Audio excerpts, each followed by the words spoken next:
अध्याय 411 आमना सामना। Zhao high को लगा था कि जुवान नहीं आएगा, लेकिन जब उसने उसे मॉनिटर पर देखा तो झाओ हाई समझ गया कि जुवान इतना साहसी क्यों था। जुवान के साथ 5 लोग थे, जिनमें से 2 जादूगर और 3 योद्धा थे, सभी 8वें रैंक के थे।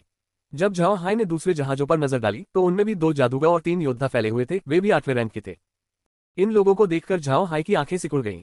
10 8वें दर्जे के विशेषज्ञ केल्सी परिवार ने इस बार वाकई बड़ा दांव खेला है, लेकिन क्या यह उसके खिलाफ कारगर साबित होगा? झाओ हाई ने जहाजों का फिर से जायजा लिया।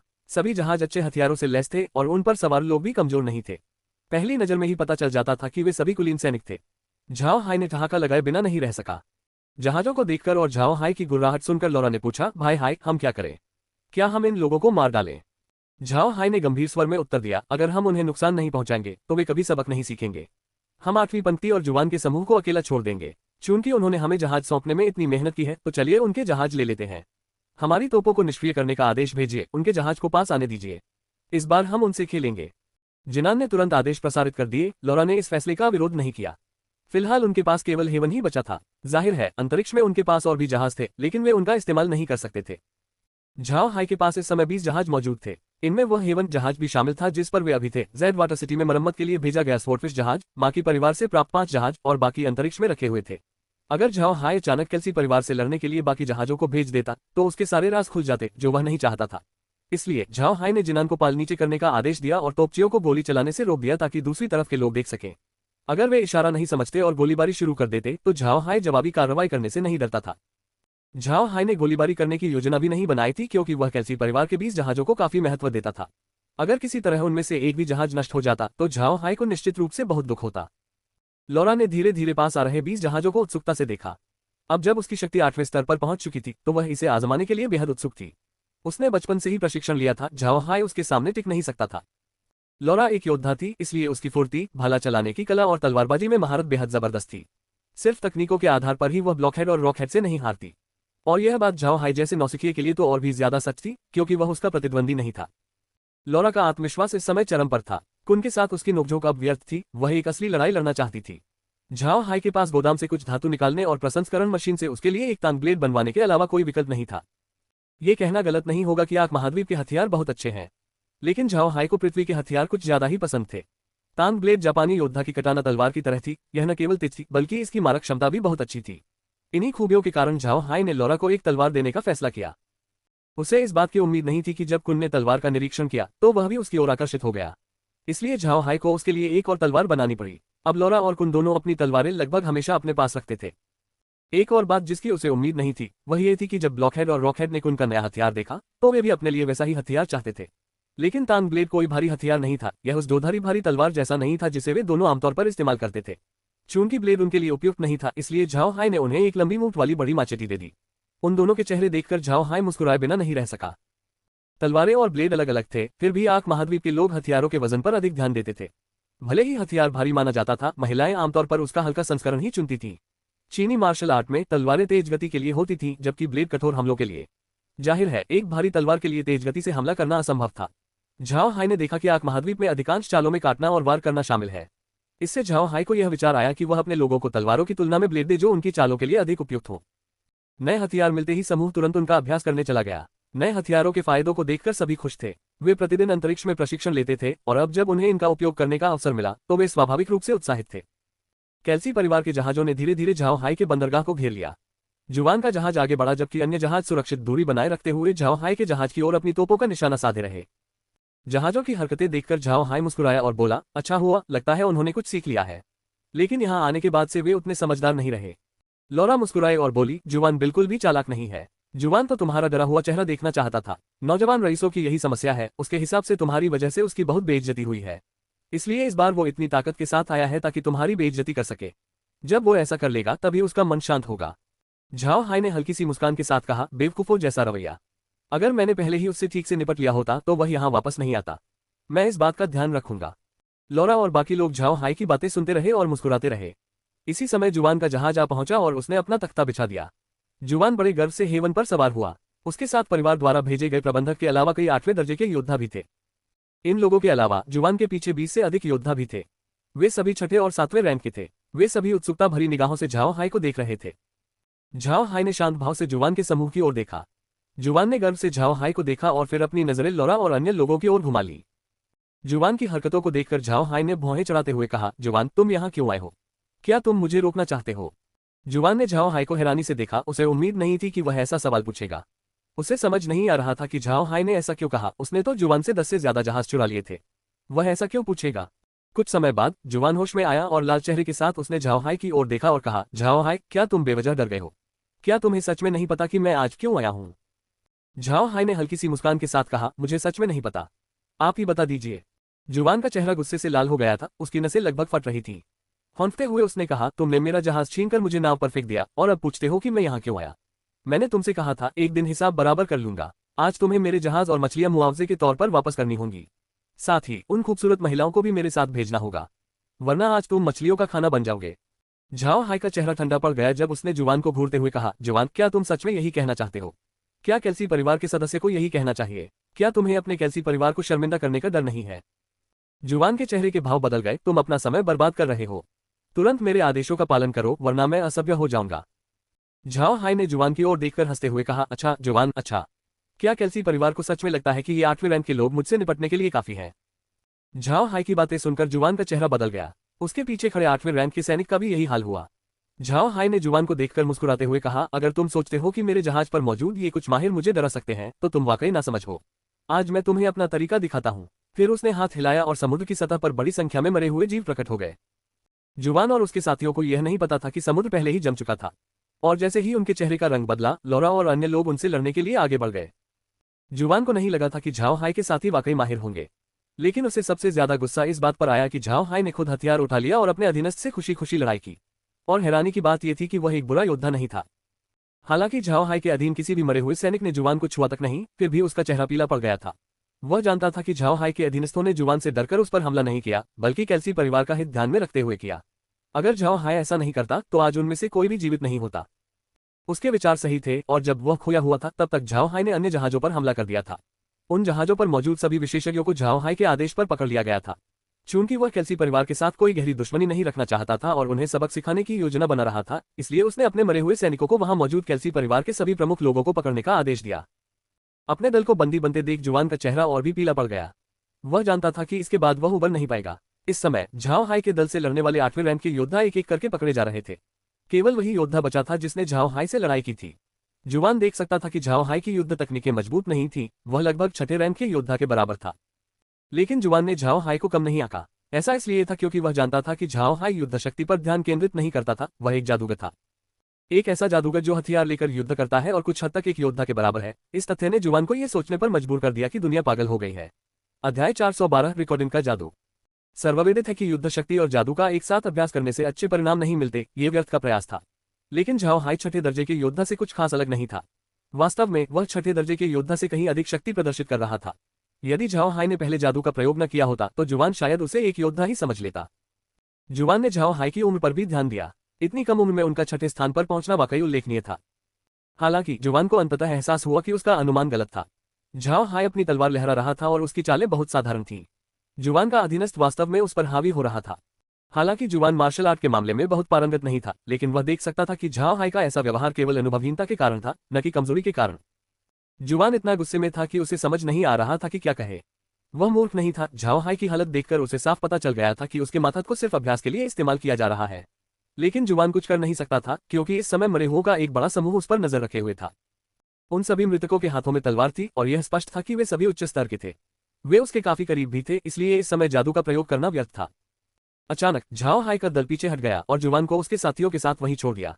जुवान के चेहरे के भाव बदल गए। वह झाओ हाई के दल को रोकना चाहता था, लेकिन तब तक बहुत देर हो चुकी थी। इस समय जुवान का दल धीरे धीरे मरे हुओं के समूह से घिरता जा रहा था। झाओ हाई ने अपने हाथ से अपनी तलवार को छुआ और जुवान को ठंडे लहजे में देखते हुए कहा, जुवान, यह मत सोचो कि मैं तुमसे डरता हूँ। तुम्हारी तुच्छ शक्ति मुझे डराने के लिए काफी नहीं है। मैंने भाई स्मिथ की इज्जत बचाने के लिए ही रुकने का फैसला किया। मुझे उम्मीद है कि तुम समझोगे कि यह झाओ हाई तुम्हारे कैल्सी परिवार का कुत्ता नहीं है जिसे तुम जब चाहो आदेश दे सको। अगर तुम मेरे साथ सहयोग करना चाहते हो तो थोड़ी ईमानदारी दिखाओ। मैं इन जहाजों को जब्त कर रहा हूँ, इन्हें मुआवजे के तौर पर ले लूंगा। मुझे उम्मीद है कि तुम परिवार को मेरा संदेश सही तरीके से पहुंचा दोगे। मुझे उम्मीद है कि तुम मेरी हद पार नहीं करोगे। इस समय वहां केवल 8वें रैंक के लोग, जुवान और कबीले की गृहस्वामी ही बचे थे। जुवान ने हिलने की हिम्मत नहीं की। झाओ हाई ने उसकी ओर देखा और हल्की सी मुस्कान के साथ कहा, मैं तुम्हें नहीं मारूंगा, यही बात उन 8वें रैंक वालों पर भी लागू होती है, निश्चिंत रहो। लेकिन मुझे जहाज लेने होंगे, तुम्हें नियम पता है, पिछली बार की तरह ही है। जुवान का चेहरा और भी गंभीर हो गया। उसे समझ आ गया कि झाओ हाई पर अपने पिछले हमले में वे तटरेखा के करीब थे और उन्हें रोसेन साम्राज्य की नौसेना का समर्थन प्राप्त था। उस स्थिति से स्काई वाटर सिटी तक पहुंचने में 3 दिन लगते थे। लेकिन इस बार वे साम्राज्य की नौसेना के साथ नहीं थे और अंतर्राष्ट्रीय जल क्षेत्र में थे। यहां से निकटतम बंदरगाह तक पहुंचने में 7 दिन का समुद्री सफर लगता। इतनी दूरी के लिए अगर वे रास्ता भटक गए तो बहुत परेशानी होगी। झाओ हाई को कोई परवाह नहीं थी। उसने जहाजों पर मौजूद अतिरिक्त मरे हुए लोगों को इकट्ठा किया और जुवान को लाइफबोट में बिठाने से पहले उन्हें अंतरिक्ष में ले गया। जब जुवान ने अपने साथ लाए गए 8वें रैंक के सैनिकों को देखा तो वे वास्तव में झाओ हाई द्वारा घायल किए गए थे, मारे नहीं गए थे। इसके बाद झाओ हाई ने उन सभी को जुवान की नाव में फेंक दिया। झाओ हाई के तौर तरीकों को देखकर जुवान का चेहरा बिगड़ गया। वह जानता था कि 8वें दर्जे के विशेषज्ञ के लिए युद्ध कला और जादू का अभ्यास करने का साधन को देना मृत्यु से भी बदतर स्थिति है। झाओ हाई सचमुच निर्दयी था। झाओ हाई के जहाज को जाते हुए देखकर जुवान उदास हो गया। उसने पीले चेहरे वाले और बेहोश पड़े 8वें रैंक के सैनिकों को घूर कर देखा, फिर अपने नौकर से कहा, इन्हें समुद्र में फेंक दो और फिर परिवार को बता दो कि ये सब झाओ हाई के हाथों मारे गए हैं। जुवान की बात सुनकर नौकरानी अवाक रह गई, फिर उसका चेहरा बदल गया और उसने जवाब दिया, 5वें छोटे मालिक, यह उचित नहीं है। परिवार का नियम है कि जब 8वें रैंक का कोई व्यक्ति घायल हो जाए तो उसकी देखभाल की जाए। अगर छोटे मालिक ऐसा करते हैं तो आप परिवार के नियमों का उल्लंघन करेंगे। जुवान ने ठंडी सांस लेते हुए कहा, बकवास मत करो। उन्हें मारने से परिवार में गुस्सा भड़क उठेगा। उन्हें इस तरह घर लाने से बड़े बुजुर्ग झाओ हाई से डर जाएंगे। जैसे ही उसने ये कहा, अचानक झाओ हाई की आवाज सुनाई दी, तीसरे युवा स्वामी अप्रत्याशित रूप से निर्दयी हैं। हाँ, लेकिन लगता है आप भूल गए हैं कि एक जादुई मंत्र है जो आपकी बातें रिकॉर्ड कर सकता है। मैंने आपकी कही हुई बातें सहेज ली हैं। हाँ, अगर आप इन लोगों को छोड़ने की हिम्मत करते हैं तो अगर यह रिकॉर्डिंग अचानक आपके परिवार के लोगों के हाथ लग जाए तो मुझे दोष मत देना। जब जुवान ने झाओ हाई की आवाज सुनी तो उसका चेहरा बदल गया। वह जानता था कि किसी जादूगर के लिए रिकॉर्डिंग जादू का इस्तेमाल करना कितना मुश्किल होता है। उन्हें सबसे पहले 3 तत्वों यानी पृथ्वी, वायु और जल का उपयोग करना सीखना होता है। फिर उन्हें इन तीनों तत्वों से मिश्रित जादू बनाने का अभ्यास करना पड़ता है। अगर झाओ हाई या उसका कोई अधीनस्थ रिकॉर्डिंग जादू का इस्तेमाल कर सकता है तो इसका मतलब है कि झाओ हाई या उसका कोई साथी उन्नत स्तर का बहुतत्व जादूगर है। और जुवान जादूगरों के प्रति परिवार के दृष्टिकोण को अच्छी तरह जानता था। जुवान ये भी जानता था कि रिकॉर्डिंग मैजिक कोई आक्रमणकारी जादू नहीं था, बल्कि यह सत्य जादू नामक श्रेणी में आता था। इन जादुओं को निष्कपट नहीं किया जा सकता था और ये जादूगरों द्वारा प्रस्तुत किए जाने वाले सबसे विश्वसनीय प्रमाण थे। यदि झाओ हाई ने आज सचमुच उसके शब्दों और कार्यों को रिकॉर्ड कर लिया तो उसकी किस्मत खराब हो जाएगी। 8वें दर्जे के विशेषज्ञों के प्रभाव को कम मत आंकिए। भले ही कैल्सी परिवार को उनकी मृत्यु से कोई फर्क न पड़े, लेकिन जुवान की हरकतों को झाओ हाई द्वारा रिकॉर्ड करना उनके लिए बहुत महत्वपूर्ण साबित होगा। अधिकांश कुलों में 8वें दर्जे के विशेषज्ञों को उच्च सम्मान प्राप्त था, लेकिन उनके कार्यों में अक्सर खतरनाक मिशनों पर जाना शामिल होता था। वे जिस भी समूह से संबंधित होते हैं उसमें महत्वपूर्ण भूमिका निभाते हैं। इन कर्तव्यों के चलते उनमें से कुछ की ड्यूटी के दौरान मृत्यु होना अपरिहार्य है। उन 8वें रैंक के जवानों के भी अपने परिवार हैं, तो अगर उनकी मृत्यु हो जाती है तो उनका क्या होगा? आय के स्रोत के बिना वे अपना जीवन यापन कैसे करेंगे? 8वें रैंक के लोग भी इस बात से वाकिफ थे, इसलिए किसी कुलीन कुल में शामिल होने से पहले उनसे ये वादा लिया जाता था कि अगर वे किसी मिशन पर मारे जाते हैं तो कुलीन कुल उनके परिवार को सुरक्षा और मुआवजा देगा, और अगर वे मरते नहीं हैं और अपंग हो जाते हैं तो कुल जीवन भर उनका सहारा बनेगा, उनकी देखभाल करेगा। अगर कबीला उन उम्मीदों पर खरा नहीं उतर पाता तो सभी 8वें रैंक के सदस्य उनसे दूर रहेंगे, और यह स्थिति किसी भी कबीले के लिए घातक साबित होगी। यदि कल्सी परिवार के वरिष्ठ सदस्यों को जुवान की 8वें पद के लिए बनाई गई योजनाओं का पता चल गया तो उसे निश्चित रूप से दंडित किया जाएगा। इसके अलावा यदि परिवार के 8वें पद के सदस्यों को जुवान के कार्यों के बारे में पता चल गया तो जुवान कुलपति का पद पाने की उम्मीद ही छोड़ सकता है। हालांकि उन 8वें रैंक के लोगों का ज्यादा प्रभाव नहीं था, लेकिन अगर वे गठबंधन बना लेते तो कहानी कुछ और ही होती। 8वें दर्जे के विशेषज्ञ किसी भी परिवार की ताकत का मुख्य आधार होते थे। अगर 8वें दर्जे के विशेषज्ञों को पता चल जाए कि उनके साथ ऐसा बर्ताव किया जा रहा है तो जुवान को उनका समर्थन नहीं मिलेगा। तब जुवान की हालत बेहद निराशाजनक हो जाएगी। जुवान को 20 जहाजों के नुकसान का कोई दुख नहीं था। कालसी परिवार के लिए वे 20 जहाज कोई बड़ी बात नहीं थे, लेकिन बड़ी बात थी झाओ हाई द्वारा जुवान की रिकॉर्डिंग। इससे जुवान झाओ हाई के खिलाफ कुछ भी नहीं कर पाएगा। अगर फिर भी उसने कुछ किया तो झाओ हाई उसकी रिकॉर्डिंग परिवार को सौंप सकता है। जब नौकर ने जुवान का रूप देखा तो वह समझ गया कि जुवान का अंत आ गया है। हालांकि उसे कबीले ने 5वें बेटे पर नजर रखने के लिए भेजा था, लेकिन उनका भाग्य पहले ही एक दूसरे से जुड़ चुका था। इसी वजह से उसने जुवान के कई अत्याचारों की जानकारी परिवार को नहीं दी थी।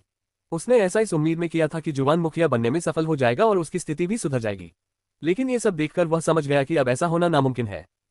झाओ हाई स्वाभाविक रूप से जुवान को समुद्र में अकेला नहीं छोड़ सकता था, इसलिए उसने तुरंत स्मिथ को परिणाम की सूचना भेजी। लेकिन स्मिथ को इस परिणाम की पहले से ही उम्मीद थी। उसने झाओ हाई के पत्र की प्रतीक्षा में अपने सैनिकों को समुद्र के आसपास गश्त पर लगा रखा था ताकि समय आने पर उसके सैनिक तुरंत कार्रवाई कर सकें। जुवान से निराशा ही हाथ लगी, फिर भी वह स्मिथ का सगा भाई था, इसलिए उसे जाकर उसे बचाना ही था। वह ये भी जानता था कि झाओ हाई जुवान की जान नहीं लेगा। जब स्मिथ को झाओ हाई का पत्र मिला तो उसने तुरंत परिवार के जहाजों को संदेश भेजा और उन्हें जुवान को जल्द से जल्द लाने का आदेश दिया। स्मिथ जानता था कि पिछली बार के विपरीत जब जुवान ने रोसेन साम्राज्य के क्षेत्र में अपनी गतिविधियां की थी, इस बार उसका छोटा भाई अंतर्राष्ट्रीय जल क्षेत्र में था। यदि जुवान को लाने में बहुत देर हो जाती है तो वह खतरे में पड़ सकता है। दरअसल स्मिथ ने इस बात पर भी गौर किया कि भले ही झाओ हाई जुवान द्वारा बार बार किए गए हमलों के कारण उसे नापसंद करता था, फिर भी वह स्मिथ का बहुत सम्मान करता था। झाओ हाई जुवान की सुरक्षा सुनिश्चित करेगा, अन्यथा कैल्सी परिवार के साथ उसके संबंध टूट जाएंगे। अध्याय 413 रॉक श्रिम्प जनजाति। एक महान कुल में बहुत से कनिष्ठ सदस्य होते हैं और रक्त संबंधियों के कनिष्ठ सदस्यों की संख्या भी काफी अधिक होती है। उनमें से कुछ दूर के रिश्तेदार होते हैं, कुछ सीधे रिश्तेदार होते हैं, कुछ उत्तराधिकारी बन सकते हैं, कुछ नहीं बन सकते।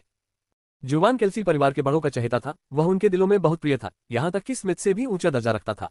इसी वजह से जब जुवान ने उन्हें झाओ हाई से निपटने के लिए कहा तो उन्होंने कोई विरोध नहीं किया। केल्सी परिवार जैसे महान कुल के लिए वे अपने 8वें रैंक के सदस्यों को ज्यादा महत्व नहीं देते थे। इसलिए जुवान ने सोचा कि अगर किसी को पता न चले और बाद में उनके परिवारों को आर्थिक सहायता मिल जाए तो उन्हें जहाज से बाहर फेंक देना ठीक रहेगा। 8वें रैंक के विशेषज्ञों के इस छोटे से नुकसान की किसी को परवाह नहीं होगी। इसीलिए अगर झाओ हाई परिवार के कुछ 8वें दर्जे के विशेषज्ञों को मार गिराता है तो भी कोई बात नहीं। परिवार को सबक सिखाने के लिए 8वें दर्जे के विशेषज्ञों को मारना केल्सी परिवार का कट्टर दुश्मन बनने का कारण नहीं होना चाहिए। लेकिन अगर झाओ हाई जुवान से निपटता तो परिवार के साथ उसकी दुश्मनी भड़क उठती। कहा जाता था कि जब तक एक पक्ष का नाश नहीं हो जाता, वंश के किसी प्रत्यक्ष वंशज की हत्या होने पर नफरत का अंत संभव होता है। ऐसा इसलिए था क्योंकि महान रईस अपनी प्रतिष्ठा को बहुत महत्व देते थे। इसी बात को ध्यान में रखते हुए झाओ हाई ने जुवान को जाने दिया और साथ ही उसकी सुरक्षा के लिए लोगों को तैनात कर दिया। झाओ हाई ये समझता था कि जब तक उसके पास जुवान की 8वें पद से संबंधित रिकॉर्डिंग रहेगी तब तक जुवान के परिवार का मुखिया बनने की कोई संभावना नहीं थी। झाओ हाई के लिए वह रिकॉर्डिंग बेकार थी, लेकिन जुवान के लिए वह बेहद महत्वपूर्ण थी। अगर स्मिथ को वह रिकॉर्डिंग मिल जाती तो जुवान उसके हाथ में होता और उत्तराधिकार जीतने की उसकी संभावनाएं बढ़ जाती। जुवान का रंगीन मिजाज होना झूठ नहीं था, लेकिन परिवार के बड़ों के दिलों में उसकी जगह को कम करके नहीं आंका जा सकता था। जुवान के समर्थन से परिवार के बड़ों के बीच स्मिथ का सम्मान और भी बढ़ जाएगा। स्मिथ के लिए यह बहुत बड़ी बात थी। हालांकि झाओ हाई ने फिलहाल इस बारे में नहीं सोचा। उसने जुवान के जहाजों पर सवार मरे हुओं को एक ऐसी जगह की ओर रवाना किया जहां उन्हें कोई देख न सके और फिर झाओ हाई ने उन्हें अंतरिक्ष में छिपा दिया। इसके बाद झाओ हाई ने हेवन को सीधे उस जगह भेजा जहां उसकी पहली मुलाकात झींगा जनजाति के लोगों से हुई थी। झाओ हाई गहरे समुद्र के अन्य क्षेत्रों में प्रवेश नहीं करना चाहता था। वह कोई जगह चुनकर वहीं इंतजार कर सकता था, लेकिन उसे यह पक्का नहीं पता था कि वह जगह झींगा जनजाति की है या नहीं। अगर झींगा जनजाति का इलाका बहुत छोटा था तो किसी दूसरी जनजाति के ठिकाने पर पहुंच जाना बहुत आसान था। कुछ ही देर में झाओ हाई उस इलाके में पहुंच गया जहां उसकी आखिरी बार जलपरियों से मुलाकात हुई थी।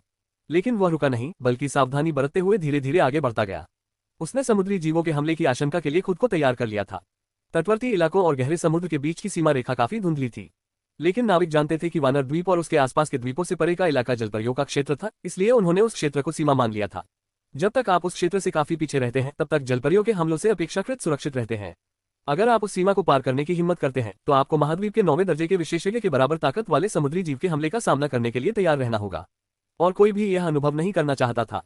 झाओ हाई का जहाज धीरे धीरे गहरे समुद्र में आगे बढ़ रहा था, लेकिन झाओ हाई को आश्चर्य इस बात का हुआ कि उन पर कोई हमला नहीं हुआ।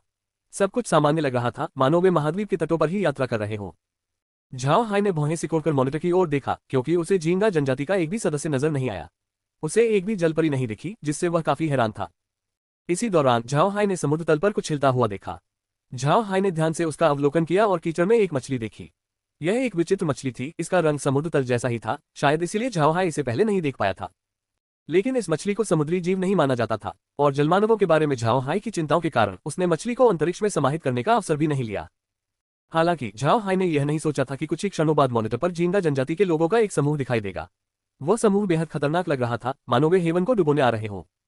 स्थिति को देखते हुए झाओ हाई ने तुरंत बर्फ की जादुई शक्ति का प्रयोग किया और हेवन के चारों ओर के पानी को जमा दिया।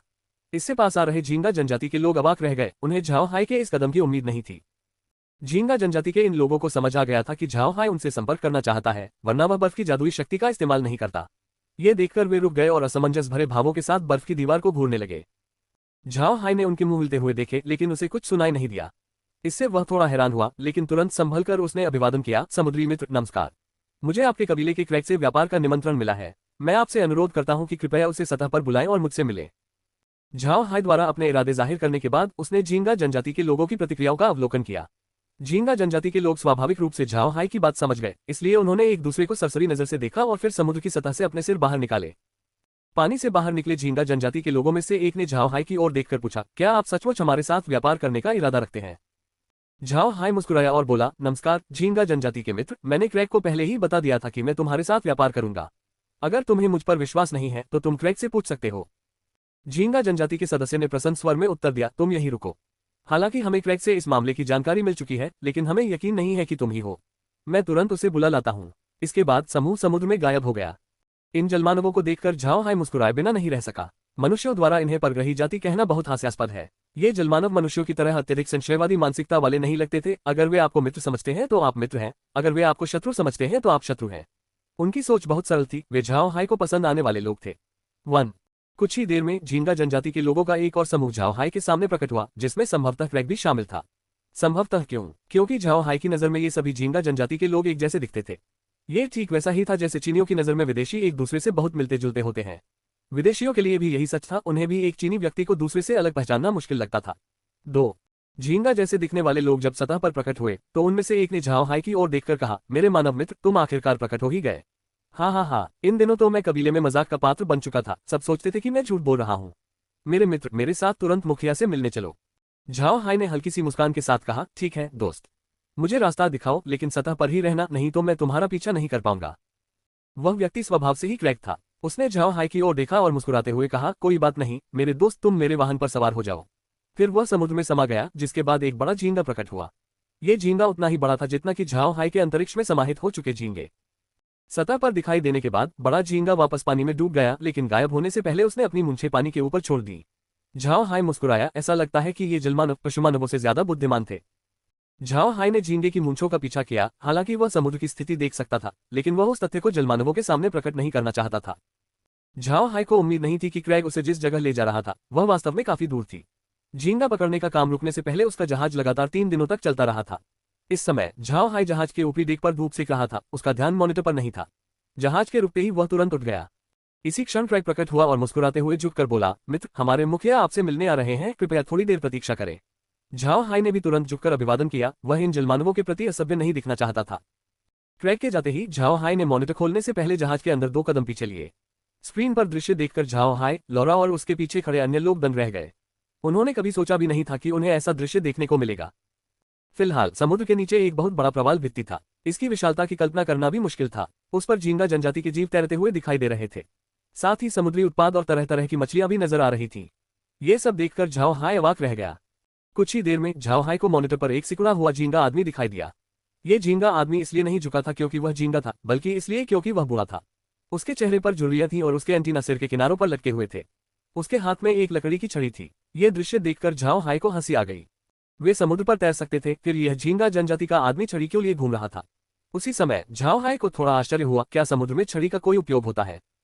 हालांकि झाओ हाय अपने जहाज पर ही रुका रहा और दूसरे पक्ष के आने का इंतजार करता रहा। कुछ देर बाद बूढ़े झींगे के साथ एक समूह प्रकट हुआ। बूढ़े झींगे ने झाओ हाय को देखा और 2 बार खांसने के बाद बोला, नमस्कार मेरे युवा मानव मित्र, मैं लिब्बेन हूँ, रॉक श्रिम्प जनजाति का मुखिया। झाओ हाय ने तुरंत झुककर कहा, मैं मुखिया जी को प्रणाम करता हूँ, मैं मानव व्यापारी झाओ हाय हूँ, आपसे मिलकर मुझे बहुत खुशी हुई। लिबेन झाओ हाय से बहुत संतुष्ट लग रहा था। उसने उसकी ओर देखा, मुस्कुराया और फिर सिर हिलाते हुए कहा, युवक, तुमने मुझे बहुत आश्चर्यचकित कर दिया। मैंने कभी किसी इंसान को तुम्हारे जैसे शिष्टाचार से हमसे बात करते नहीं देखा। झाओ हाय ने जवाब दिया, ये सोचकर कि मुखिया अन्य मनुष्यों से मिल चुका है, मुझे इसकी उम्मीद नहीं थी। मुझे लगा था कि मैं ही आपके रॉक श्रिम्प जनजाति के संपर्क में आने वाला पहला व्यक्ति था। लिबेन मुस्कुराए और बोली, मैंने अभी इंसानों से बातचीत करने की कोशिश की, लेकिन अंत में सब नाकाम रहा। जब वे हमें देखते हैं तो चिल्लाते हैं, जिससे मुझे असहज महसूस हुआ। मेरे प्यारे दोस्त, मैंने सुना है कि तुम हमसे व्यापार करने आए हो, तुम्हें क्या चाहिए? लिबेन की बात सुनकर झाओ हाय ने तुरंत जवाब दिया, आदरणीय मुखिया जी, मैं एक व्यापारी हूँ, इसलिए स्वाभाविक रूप से मुझे समुद्री उत्पाद चाहिए होंगे। उदाहरण के लिए जलीय जादुई जीव, समुद्री पौधे, कुछ मोती, अनोखे मूंगे, साथ ही कुछ दुर्लभ समुद्री अयस्क। यदि आपके पास कोई विशेष उत्पाद है तो वे भी मुझे चाहिए। मेरे पास अनाज, मिट्टी के बर्तन और धातु के सामान हैं। लिबेन ने झाओ हाय की ओर देखते हुए कहा, मेरे मित्र, तो आइए इसे देखिए और जानिए इसकी कीमत कितनी है। फिर बूढ़े मुखिया ने एक छोटा सा सीप निकाला और झाओ हाय को सौंप दिया। झाओ हाय ने खोल प्राप्त किया और उसे धीरे से खोला। जाहिर है कि उसे अंदर एक असली क्लैम देखने की उम्मीद नहीं थी। यह मानव की थैली का मत्स्य मानव संस्करण होना चाहिए। शंख के अंदर की वास्तविक सामग्री ने झाओ हाय को चौंका दिया। दरअसल उसके अंदर एक असाधारण रूप से बड़ा मोती था। मोती का आकार झाओ हाय की मुट्ठी जितना था। झाओ हाय को याद नहीं था कि उसने कभी इससे बड़ा मोती देखा हो। इसके अलावा इस मोती पर हल्के पीले रंग की पॉलिश थी, जो इसे बेहद खूबसूरत बना रही थी। झाओ हाय के पीछे खड़ी लौरा ने झाओ हाय के हाथों से मोती लेते हुए कहा, भाई हाय, ये तो खजाना है। यह मोती अकेले ही चाली द्वारा हमें दी गई सभी सामग्रियों के बराबर है। झाओ हाय ने सिर हिलाया, फिर लिबेन की ओर मुड़कर कहा, मुखिया, आपका मोती बहुत कीमती है। इसे 4 जहाजों के माल के बदले बेचा जा सकता है। क्या आप इस सौदे से सहमत होंगे? लिवेन ने झाओ हाई की ओर देखकर हंसते हुए कहा, तुम एक ईमानदार नौजवान हो, मैं सौदा मान लेता हूँ। तुम्हें पता होना चाहिए कि मैं इतने लंबे समय से रॉक श्रिम्प जनजाति का मुखिया रहा हूँ, इसलिए मुझे किसी के मन की बात जानने की सहज बुद्धि प्राप्त है। मुझे पता है कि तुमने झूठ नहीं बोला, ठीक है, तुम मोती ले लो। जब झाओ हाई ने लिडेन के बारे में सुना तो वह चौंक गया। उसने कभी सोचा भी नहीं था कि लिडेन के पास ऐसी क्षमता होगी। वह अपने माथे से पसीना पोंछने से खुद को रोक नहीं पाया। हालांकि यह मोती कीमती था, लेकिन इससे ज्यादा 4 जहाजों के माल का ही सौदा हो सकता था। अगर झींगा जनजाति इस सौदे से नाखुश हुई तो हालात अच्छे नहीं होंगे। झाओ हाई रॉक श्रिम्प जनजाति के साथ दीर्घकालिक साझेदारी चाहता था, इसलिए उसने उन्हें धोखा देने की योजना नहीं बनाई। वह जानता था कि झींगा जनजाति के लोग भी इस मोती का मूल्य जान सकते हैं, और जब उन्हें पता चलेगा कि उनके साथ धोखा हुआ है तो वे झाओ हाई के साथ दोबारा काम नहीं करेंगे। उस स्थिति में झाओ हाई का लाभ नुकसान के मुकाबले बहुत कम होगा। झाओ हाई ने हाथ हिलाया और अचानक समुद्र की सतह पर 4 जहाज प्रकट हो गए। इस हरकत से झींगा जाति के लोग भयभीत हो गए। उन्होंने सोचा भी नहीं था कि झाओ हाई इतने सारे जहाज प्रकट कर सकता है। संभवतः जलमानवों के पास अंतरिक्ष जादूगर और स्थानिक वस्तुएं नहीं थीं, इसलिए झाओ हाई की हरकत देखकर वे भयभीत हो गए। दूसरी ओर लिडेन शांत रहा। उसने उस कबीले के आदमी को देखा और गुस्से से कहा, तुम घबरा क्यों रहे हो?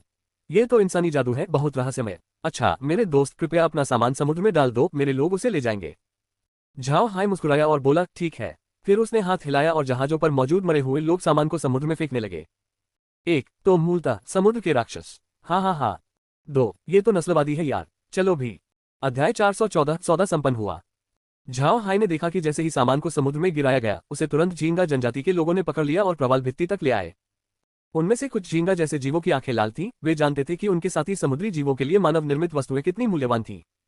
मत्स्यमानवों का समाज पदानुक्रमित था। बीस्टमैन की तरह वे भी शक्ति को बहुत महत्व देते थे। झींगा जनजाति को बीस्टमैन के साथ रखने पर वे सुअर और मवेशी जनजातियों के बराबर लगभग समाज के सबसे निचले स्तर यानी दासों की श्रेणी में आते हैं। अन्यथा झींगा जाति मनुष्यों के इतने करीब नहीं रहती। उन जैसी जनजाति के लिए उन्हें हर साल उन शक्तिशाली मत्स्यजनों को भेंट देनी पड़ती है, अन्यथा उन्हें गुलाम बना दिया जाएगा या इससे भी बदतर उन्हें खा लिया जाएगा। क्रूरता की बात करें तो बीस्टमैन मरफोल्क के सामने कहीं नहीं ठहरते। कम से कम बीस्टमैन अपने ही साथी बीस्टमैन को नहीं खाते। लेकिन मरफोल्क के लिए एक बार कोई गुलाम बन जाए, चाहे वह साथी मरमैन ही क्यों न हो, उसका भोजन बनना तय है। इस जाति के लिए एक शब्द था, उन्हें गुलाम नहीं कहा जाता था बल्कि भोजन या किसी और रूप में खाना कहा जाता था।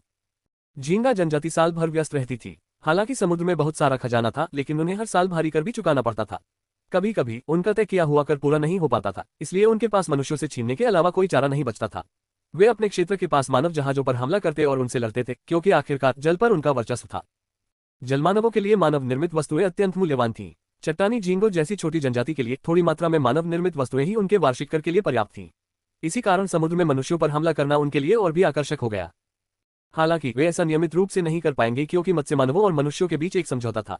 यदि उनके हमलों से मनुष्यों के साथ युद्ध छिड़ जाता है तो रॉक श्रिम्प जनजाति निश्चित रूप से एक खाद्य जनजाति बन जाएगी। मनुष्यों के साथ कम संपर्क के कारण लिब्बेन को यह समझ आ गया था कि मनुष्य किन चीजों को मूल्यवान मानते हैं। उसने झाओ हाई को जो दिया वह उनकी सबसे कीमती वस्तु थी। इस मोती का उत्पादन क्लैम शेल जनजाति द्वारा बारीकी से नियंत्रित किया जाता था। लगभग सारा मोती उन्हीं के हाथों से उत्पादित होता था। लिब्बेन द्वारा भेंट किया गया यह मोती उसे बचपन में सौभाग्य से प्राप्त हुआ था। उसने झाओ हाई की ईमानदारी जानने के लिए यह मोती दिखाया। अगर झाओ हाई द्वारा दी गई कीमत स्वीकार्य होती तो वह उनका व्यापारी बन जाता, लेकिन अगर वह स्वीकार्य नहीं होता तो वे उस पर हमला करके उसका जहाज डुबो देते। वे धोखा खाने से बेहतर यही करना चाहते थे। यह उनके समुदाय के रवैये को दर्शाता था। अच्छाई और बुराई का वर्गीकरण बहुत सरल था। मित्र या शत्रु होना कुछ ही शब्दों से तय हो जाता था। सौभाग्यवश झाओ हाई के प्रदर्शन से लिबेन संतुष्ट हो गया और उसने झाओ हाई के साथ दीर्घकालिक साझेदारी स्थापित करने का निर्णय लिया। उसने तुरंत समुद्र की सतह पर तैरते हुए अपने कबीले के लोगों को इस निर्णय की सूचना दी।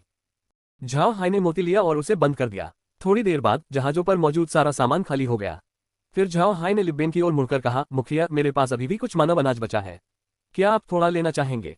लिब्बेन मुस्कुराया और बोला, बेशक, हम इनसे व्यापार करेंगे। फिर उसने हाथ हिलाया और उसके कबीले के लोगों ने बहुत सी चीजें निकाल ली। झाओ हाई ने इन चीजों को देखा और मुस्कुराया। यहाँ आने का उसका मुख्य उद्देश्य यही था, जलीय जादुई जीव, समुद्री पौधे और विशेष प्रकार के मूंगे।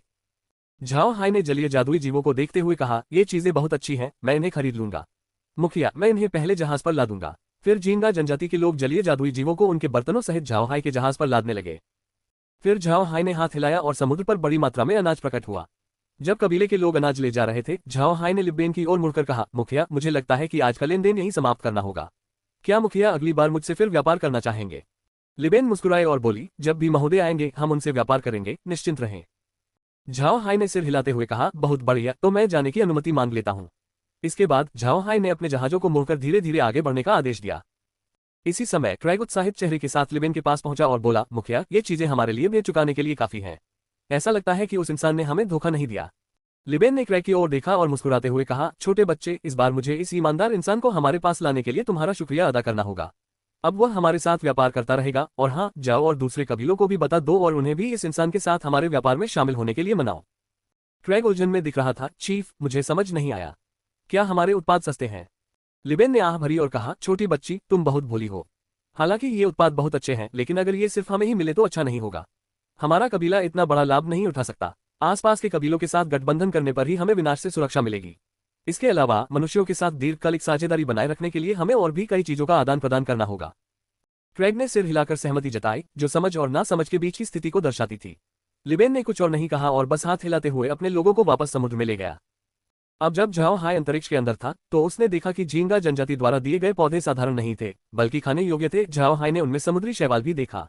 विभिन्न जादुई जीव अधिकतर झींगे थे। ऐसा लगता है कि चट्टानी झींगा जनजाति झींगा पालन में काफी कुशल थी। जब झाओ हाय ने इन चीजों को अंतरिक्ष में समाहित किया तो कुछ नहीं हुआ। ऐसा लगता है कि उनका स्तर बहुत कम था। हालांकि इस बार झाओ हाय ने वाकई में बहुत बड़ी कमाई की, क्योंकि उसे अपनी मुट्ठी के बराबर का एक मोती मिला। यह ऐसी चीज नहीं थी जिसे वह कहीं भी कुछ नावों के बदले आसानी से बेच सकता था। साथ ही बेहद आकर्षक विशेष मूंगे भी मिले, जिससे उसने इस सौदे में वाकई बहुत मुनाफा कमाया। ऐसा इसलिए था क्योंकि हालांकि वह मत्स्य मानवों के साथ जिस कीमत पर व्यापार करता था वह उचित थी, लेकिन महाद्वीप में उन उत्पादों की दुर्लभता के कारण वह उन पर भारी मुनाफा कमा सकता था। मूंगे को देखकर लौरा को भी उन्हें अपने साथ ले जाने का मन हुआ। वे सचमुच बहुत खूबसूरत थे। झाओ हाय ने लौरा के चेहरे के भाव देखकर हल्की सी मुस्कान के साथ कहा, अगर तुम्हें पसंद है तो तुम थोड़ा ले सकती हो। हमारे पास अभी भी बहुत सारा है, हमें ज्यादा नुकसान नहीं होगा। जब लौरा ने झाओ हाय की बात सुनी तो पहले तो वह बहुत खुश हुई, फिर उसने सिर हिलाकर कहा, कोई बात नहीं, हमें ये चीजें चाली को सौंपनी होंगी। भले ही हमारे पास पैसों की कमी न हो, हम इनका इस्तेमाल उसके साथ अपने रिश्ते को और मजबूत करने के लिए कर सकते हैं। ठीक है भाई हाय, इन जादुई जीवों के लिए आपकी क्या योजना है? ये झींगे छोटे नहीं हैं, ये महाद्वीप में काफी दुर्लभ होने चाहिए। झाओ हाय ने हल्की सी मुस्कान के साथ कहा, मैं पहले उन्हें अंतरिक्ष के अंदर प्रजनन करने दूंगा, फिर जब उनकी संख्या एक निश्चित स्तर पर पहुंच जाएगी तो मैं उन्हें बाहर निकालकर जमा दूंगा। लौरा ने सिर हिलाते हुए कहा, लेकिन हम तुरंत वापस नहीं जा सकते, वरना चाली को शक हो जाएगा। मुझे लगता है कि हमें निर्जन द्वीपों पर जाकर कुछ पत्थर खोदने चाहिए। पिछली बार जब हमने ऐसा करने की योजना बनाई थी तो झींगा जनजाति के मामले के कारण हमें रुकना पड़ा था, इसलिए हम आगे नहीं बढ़ पाए थे। झाओ हाय मुस्कुराया, ये भी अच्छा है, तो चलो एक छोटा सा द्वीप ढूंढते हैं और मरे हुओं से कुछ पत्थर निकलवाते हैं। चलो छोटे जिन से भी मिलते हैं। वह बच्चा आजकल अपने परिवार के साथ कुछ ज्यादा ही आराम से रहने लगा है। हालांकि छोटा जिन अभी भी वानर द्वीप पर रह रहा था, उसका जीवन पहले से कहीं अधिक सुखमय हो गया था। इसका कारण ये था कि उसके काय एर के साथ अच्छे संबंध थे, इसलिए काय एर ने अंतरिक्ष में एक जमीन का टुकड़ा छोटे जिन के पसंदीदा फलों के लिए सुरक्षित रखा था। झाओ हाय ने भी इस निर्णय का विरोध नहीं किया, क्योंकि वह भी उस छोटे बंदर को बहुत पसंद करता था। झाओ हाय ये भी नहीं चाहता था कि छोटा जिन अपने कबीले को छोड़कर चला जाए। आखिर एक नेता अपने समूह को हर समय अकेला नहीं छोड़ सकता, और चूंकि अब वानर द्वीप में एक ट्रांसमिशन पॉइंट था, इसलिए वे जब चाहे उससे मिलने जा सकते थे। अगले कुछ दिनों में झाओ हाय को उनके द्वारा पहले तय किए गए आकार के अनुसार एक छोटा और निर्जन द्वीप मिल गया। द्वीप पर कुछ चट्टानों और घास फूस के अलावा कुछ भी नहीं था, और सौभाग्य से वहां वे पत्थर मौजूद थे जो झाओ हाय को पसंद थे। झाओ हाय ने छोटे द्वीप के किनारे जहाज रोक दिया। फिर वह पत्थरों की खुदाई के लिए मरे हुओं को छोड़ने गया, और जब वे मरे हुए खुदाई कर रहे थे तब वह लौरा और अन्य लोगों के साथ द्वीप चला गया। हालांकि गोरिल्ला बेहद डरावने लग रहे थे और लिटिल जिन जितने प्यारे नहीं थे, फिर भी वे झाओ हाय के समूह के साथ घुल मिल गए थे। गोरिल्ला समूह की बुद्धि 5-6 साल के बच्चे जितनी थी, और वे झाओ हाय के साथ खुशी खुशी खेल रहे थे। झाओ हाय भी द्वीप में घर बनाने के लिए एक सुरक्षित जगह ढूंढना चाहता था, इसलिए पिछले कुछ दिनों से वे द्वीप पर घूम रहे थे। एक अच्छी जगह ढूंढने के अलावा उन्हें एक गुफा दिखाई दी जिसमें एक जल सुरंग थी जो उस गुफा से जुड़ी हुई थी, जिसमें स्वर्ण धातु का फल था। ये गुफा इतनी अच्छी तरह से छिपी हुई थी कि लिटिल जिन को भी इसके बारे में पता नहीं था। इसका कारण ये था कि इस गुफा का प्रवेश द्वार एक विशाल ब्रेड ट्री से अच्छी तरह ढका हुआ था। यह पेड़ द्वीप के बाहरी इलाके में लगा हुआ था, इसलिए लिटिल जिन वहां कम ही जाता था। पेड़ का व्यास 50 मीटर था और इसका आधा हिस्सा गुफा के प्रवेश द्वार को ढके हुए था, जो 30 मीटर का एक छेद था। गुफा के प्रवेश द्वार के अलावा इसमें समुद्र की ओर एक खुला रास्ता भी था, जिससे बाहर से एक विशाल जहाज भी अंदर आ सकता था। हालांकि ये प्रवेश द्वार पानी के नीचे था, इसलिए झाओ हाय इस समय कुछ नहीं कर सकता था। हालांकि गुफा का प्रवेश द्वार समुद्र से जुड़ा हुआ था, लेकिन वास्तव में वह बहुत सूखा था। गुफा विशाल होने के कारण अगर सैकड़ों लोग भी उसमें निवास करते तो कोई समस्या नहीं होती। ये स्थान गुप्त खजाने छिपाने के लिए सबसे उपयुक्त था। अध्याय 415 ज़ेड वाटर सिटी में वापसी। दुर्भाग्यवश झाओ हाय के लिए इस गुफा का कोई खास उपयोग नहीं था। उसके पास पहले से ही सामान रखने के लिए पर्याप्त जगह थी। लेकिन लिटिल जिन के लिए इस गुफा का उपयोग कुछ ब्रेड फ्रूट्स को सुरक्षित रखने के लिए भंडारण क्षेत्र के रूप में किया जा सकता है। सच कहें तो ऐप आइलैंड में ज्यादा कुछ नहीं था। लिटिल जिन के कबीले के अलावा वहां सिर्फ ब्रेड ट्री ही थे। ये बहुत अजीब बात थी कि द्वीप पर सिर्फ ब्रेड ट्री ही मौजूद थे, जिससे झाओ हाय बहुत उत्सुक हो गया। हालांकि झाओ हाई को इस मामले में जिज्ञासा थी, लेकिन इसके लिए उसके पास शोध करने का कोई तरीका नहीं था। अंततः वह इस निष्कर्ष पर पहुंचा कि इसका कारण स्वर्ण धातु का वृक्ष हो सकता है। भले ही झाओ हाई आइलैंड में था, लेकिन वह पत्थर खनन कार्य पर भी काफी ध्यान दे रहा था। लेकिन झाओ हाई जानता था कि चिंता करने की कोई जरूरत नहीं है, उन मरे हुओं से खनन करवाना वास्तव में एक अच्छा विचार था। ऐसा इसलिए था क्योंकि मरे हुए अपने शरीर को ही औजार के रूप में इस्तेमाल कर सकते थे, उन्हें किसी औजार की जरूरत ही नहीं थी। स्थिति तब और बेहतर हो गई जब झाओ हाई ने जिएली शी जुड़वा बहनों को कुछ पत्थर के गोलेम बुलाने के लिए भेजा। पत्थर के गोलेम बुलाना उन्हें उठाकर लाने के समान ही था, यानी एक ही काम में दो काम हो जाते थे। ये समूह पूरे एक महीने तक ऐप आइलैंड पर रुका रहा। स्वाभाविक रूप से वे हर समय वहीं नहीं रहे, वे समय समय पर आयरन माउंटेन फोर्ट भी जाते रहे और बाकी समय वे अंतरिक्ष के अंदर रहकर प्रशिक्षण करते रहे। झाओ हाई मुख्य रूप से मार्शल आर्ट का अभ्यास करता था। एक महीने के प्रशिक्षण के बाद झाओ हाई की वर्तमान युद्ध क्षमता एक साधारण 7वें रैंक के योद्धा के बराबर है। पिछले कुछ दिनों में झाओ हाई को लिटिल जिन के कबीले के कुछ अच्छे साथी मिले। वे बंदर बहुत बड़े थे, लेकिन बहुत लचीले भी थे। झाओ हाई ने उनके साथ अभ्यास करते हुए शानदार परिणाम हासिल किए। मार्शल आर्ट के अलावा झाओ हाई धातु पर अपना नियंत्रण भी विकसित करता था। अब वह फुटबॉल के आकार की धातु की गेंद को नियंत्रित कर सकता है, जिससे वह उसका आकार बदलने के साथ साथ उसे चारों ओर उड़ा भी सकता है। एक दिन झाओ हाई लोहे की गेंद को कवच में बदलने में सफल रहा और उसे अपने शरीर पर पहन लिया। वर्तमान कवच देखने में दो रस्सियों के आपस में जुड़े होने जैसा लगता है।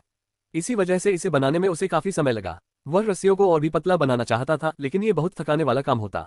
धातु का आकार जितना जटिल होगा, झाओ हाई के लिए उसे बनाना उतना ही मुश्किल होगा। हालांकि झाओ हाई को लगता था कि उसकी प्रगति अच्छी चल रही है। वह फिलहाल अपने कवच से काफी संतुष्ट था। एक महीना जल्दी ही बीत गया। अब झाओ हाई और द्वीप पर रहने वाले गोरिल्ला एक दूसरे से बहुत अच्छी तरह परिचित हो गए थे। झाओ हाई ने तो हर गोरिल्ला को अपना नाम भी दे दिया था, जिससे गोरिल्ला झाओ हाई को और भी ज्यादा पसंद करने लगे थे। पूरे एक महीने तक मरे हुओं के अथक प्रयासों से जिस द्वीप पर वे थे, वह पूरी तरह से समतल हो गया था। द्वीप पर अब एक पहाड़ के आकार का गड्ढा बन गया है, जिससे उसका मध्य भाग खोखला हो गया है। ये गड्ढा समुद्र तल से नीचे तक जाता है। केवल द्वीप के आसपास के क्षेत्र में ही खनन नहीं किया गया, क्योंकि यदि वहां से भी पत्थर निकाले जाते तो पूरा द्वीप जलमग्न हो जाता। हालांकि उन्होंने सिर्फ एक महीने तक ही खनन किया, लेकिन उन्हें बहुत सारे पत्थर मिले। भले ही ये पत्थर आयरन माउंटेन फोर्ट के विस्तार के लिए पर्याप्त न हो, फिर भी इनसे 10,000 लोगों के रहने के लिए पर्याप्त पत्थर के घर बनाए जा सकते हैं। झाओ हाई जानता था कि अब रवाना होने का समय आ गया है, इसलिए उसने सभी मरे हुए लोगों को वापस अंतरिक्ष में ले आया और फिर जेड वाटर सिटी वापस जाने के लिए हेवन पर सवार हो गया। पिछले कुछ दिनों से झाओ हाई को स्मिथ की तरफ से कोई चिट्ठी नहीं मिली थी। उसे नहीं पता था कि जब उसने उनके 20 जहाज छीन लिए थे, तब कालसी परिवार ने क्या सोचा होगा। क्या वे उससे और भी सख्ती से पेश आना चाहेंगे या फिर उससे सुलह कर लेंगे। सच कहूं तो झाओ हाई सचमुच कैल्सी परिवार के साथ साझेदारी करना चाहता था। चाहे कुछ भी हो जाए, उन दोनों का दुश्मन एक ही था। जुआन ने उसे निराश किया हो, फिर भी वह उसे हर बार जाने देता था। उसे उम्मीद थी कि कैल्सी परिवार उसे बराबरी का दर्जा देगा और उसके साथ सहयोग करेगा। झाओ हाई को लगातार परेशान करने वाली एक और बात दक्षिणी राजा बोरिस थी। रुयन के जहाज पर हमला उसी ने करवाया था। इससे पता चलता है कि वह कालसी परिवार के खिलाफ कार्रवाई शुरू कर रहा है। हालांकि झाओ हाई ने इवान को इस बारे में पहले ही चेतावनी दे दी थी, फिर भी वह चिंता से बच नहीं सका। चाहे कुछ भी हो जाए, इवान ने उसकी बहुत मदद की थी और वह बुडा कबीले का मित्र भी था। अब जब झाओ हाई ने उसे फंसा दिया था, तो उसे उम्मीद थी कि परसेल परिवार सुरक्षित रह सकेगा। जब जहाज समुद्र में चल रहा था, झाओ हाई ने अपने हाथ में लोहे की 2 गेंदें पकड़ी हुई थी और उनसे ऐसे खेल रहा था जैसे वे बाउडिन गेंदें हों। यह उसकी हाल ही में विकसित हुई आदत थी, साथ ही इससे उसे धातु को नियंत्रित करने की अपनी क्षमता का अभ्यास करने में भी मदद मिलती थी। अगले कुछ दिनों तक नौकायन करते हुए हेवन में काफी शांति छाई रही। उसने पहले छोड़ी गई सभी नौकाओं को वापस ले लिया। वह नहीं चाहता था कि चाली को उसके पास मौजूद जहाजों की कुल संख्या का पता चले। झाओ हाई को फिलहाल यकीन था कि उसके पास वास्तव में कितने जहाज हैं, ये बात किसी और को नहीं पता थी। जेड वाटर सिटी के और करीब आते देख झाओ हाई का उत्साह बढ़ता ही गया। इसमें कोई आश्चर्य नहीं कि मनुष्य सामाजिक प्राणी है, दूसरे मनुष्यों के संपर्क में रहने से तनाव काफी कम हो जाता है। जहाज धीरे धीरे चाली के निजी घाट पर आकर रुका। घाट पर मौजूद लोग हेवन के साथ साथ झाओ हाई की हैसियत से भी वाकिफ थे। घाट पर मौजूद लोग जानते थे कि जब झाओ हाई ने पहले अपनी नाव रवाना की थी, तो चाली खुद उन्हें विदाई देने के लिए वहां मौजूद थे। इस भाव से झाओ हाई की असाधारण शख्सियत का पता चलता था। इसी वजह से घाट पर मौजूद कर्मचारी उनका स्वागत करते समय बेहद सतर्क रहते थे। आखिरकार ये चाली का खास घाट था। यहाँ अपनी नाव खड़ी करने की अनुमति पाने वाले सभी लोग चाली के भरोसेमंद होने चाहिए थे। कोई भी उन्हें नाराज करने की हिम्मत नहीं करता था। झाओ हाई और बाकी लोग हेवन से उतरे और अपनी गाड़ी में बैठकर जेड वाटर सिटी में अपनी दुकान की ओर चल पड़े। घाट से दुकान थोड़ी ही दूरी पर थी, इसलिए झाओ हाई ने पहले वहीं जाने का फैसला किया। दुकान से अभी काफी दूर ही था कि झाओ हाई ने देखा कि वहां काफी चहल पहल थी। ये देखकर झाओ हाई अवाक रह गया। उसने ऐसी स्थिति की उम्मीद नहीं की थी।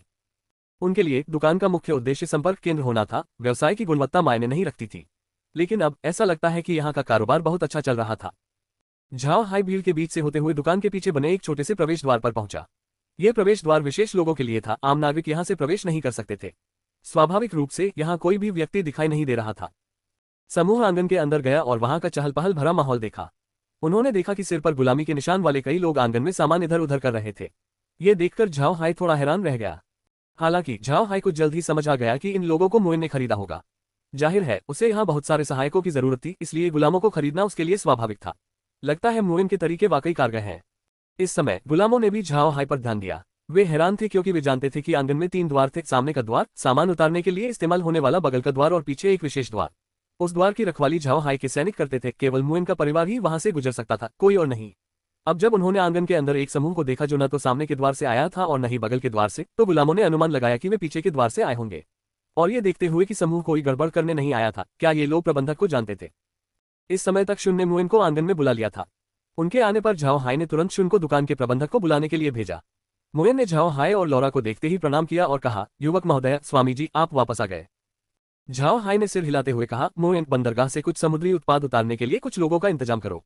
ध्यान रहे कि उत्पाद बड़े बड़े टुकड़ों में जमे हुए हैं, इसलिए उन्हें सावधानी से संभालना और अपने लोगों को चोट लगने से बचाना। मुइन ने सिर हिलाया और कहा, युवा स्वामी, राजकुमार चाली इस समय ज़ेड वाटर सिटी में नहीं है, ऐसा लगता है कि वे राजधानी लौट गए हैं। क्या आप अभी भी नगर प्रमुख के महल की ओर जा रहे हैं? झाओ हाई ने कुछ देर सोचा और फिर कहा, मुझे जाना होगा, मैं जो समुद्री उत्पाद लाया हूं उन्हें प्रसंस्करण के लिए चाली को सौंपना है। लेकिन तुम यहाँ हमारे लिए कुछ कमरे तैयार कर दो, हम शाम को आराम करने वापस आएंगे।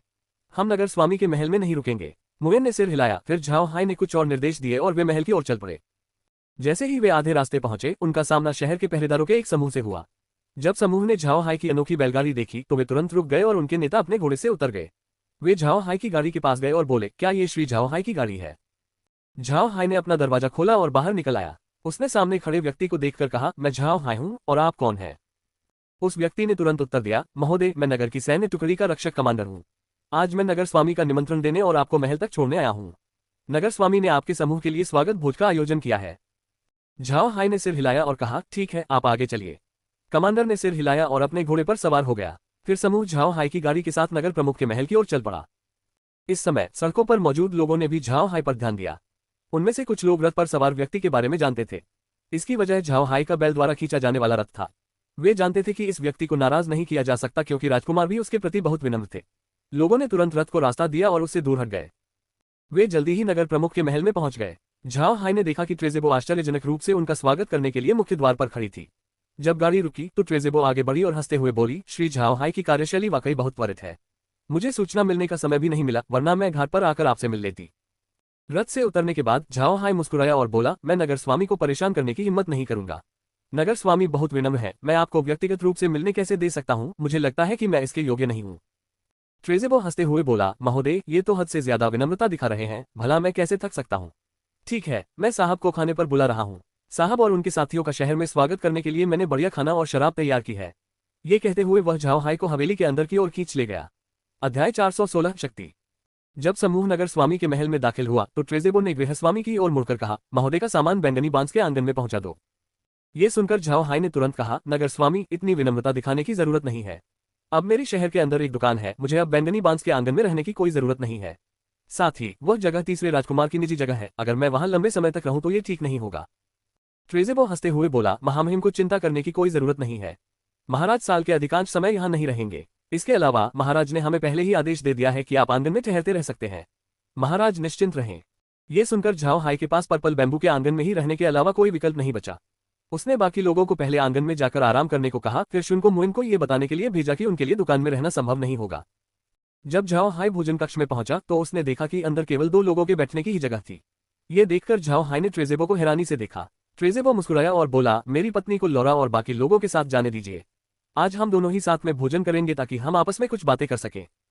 झाओ हाई ने सिर हिलाया और कुछ नहीं कहा। दोनों के बैठते ही नौकरानी ने तुरंत कार्रवाई की और उन्हें शराब परोसी, साथ ही कुछ लोगों को खाना परोसने के लिए भेजा।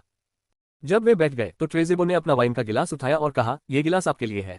इस थका देने वाली समुद्री यात्रा को सहने, नमकीन समुद्री हवाओं और धूप से झुलसने के लिए। झाओ हाई ने भी अपना शराब का गिलास उठाया और कहा, नगर स्वामी बहुत विनम्र है, असल में मैंने कुछ नहीं किया, सारी मुसीबतें कप्तान ने ही खड़ी की थी। फिर उन्होंने गिलास टकराए और एक ही बार में सारी शराब पी गए। शराब पीने के बाद ट्रेजेबो ने झाओ हाई की ओर देखा और कहा, महाराज की शक्ल देखकर लगता है कि आपकी फसल अच्छी हुई है। इस बार आपने कौन कौन सी अच्छी चीजें हासिल की हैं? झाओ हाई ने हल्की सी मुस्कान के साथ कहा, सबसे कीमती तो ये है। उसने हाथ हिलाया और कमरे में विशालकाय मूंगे प्रकट हो गए, साथ ही मेज पर सीप भी आ गई। झाओ हाई ने धीरे से सीप खोली और उसमें से विशाल मोती निकाला। ट्रेजेबो उस खजाने को देखकर अवाक रह गया। भले ही उसने बहुत सी अच्छी चीजें देखी हो, लेकिन इतना बड़ा मोती उसने पहले कभी नहीं देखा था। ऐसा इसलिए था क्योंकि आर्क महाद्वीप पर पाए जाने वाले मोती और मूंगे बहुत कीमती थे, न केवल इसलिए कि वे आकर्षक थे बल्कि इसलिए भी कि वे जादुई सामग्री थे, बहुत मूल्यवान जादुई सामग्री थे। स्वाभाविक रूप से ये मोती और मूंगे महिलाओं को भी प्रिय थे। वर्तमान में इनका उपयोग जादुई सामग्री के रूप में करने वाले लोग बहुत कम थे, अधिकतर इनका उपयोग कुलीन वर्ग अपने घरों को सजाने के लिए करता था। इस शानदार नजारे को देखकर ट्रेज़ेबो ने अपने मन को शांत करने के लिए गहरी सांसें ली और झाओ हाई की ओर मुड़कर कहा, मुझे उम्मीद नहीं थी कि साहब की इतनी बड़ी फसल होगी, मुझे सचमुच उम्मीद नहीं थी। झाओ हाई मुस्कुराया और बोला, ये सबसे कीमती हैं। मेरे पास जलीय जादुई जीव भी हैं जिनमें से अधिकतर झींगे हैं। मैंने उन्हें पहले ही जमा दिया है और फिलहाल उन्हें मेरी दुकान के गोदाम में ले जाया जा रहा है। और अंत में मेरे पास कुछ खाने योग्य समुद्री शैवाल और इसी तरह की चीजें भी हैं जिनकी कीमत बहुत ज्यादा नहीं है। ट्रेज़ेबो ने सिर हिलाकर कहा, कोई बात नहीं, उन जादूगरों द्वारा अंधाधुंध शिकार के कारण महाद्वीप में इनकी आपूर्ति हर साल कम होती जा रही है। उन्होंने लगभग पूरे तटीय क्षेत्र के समुद्री संसाधनों को नष्ट कर दिया है। भले ही हम एक बंदरगाह शहर हैं, फिर भी हमारे लिए समुद्री भोजन खाना दिन ब दिन मुश्किल होता जा रहा है। आपके उत्पाद बहुत लोकप्रिय होने चाहिए।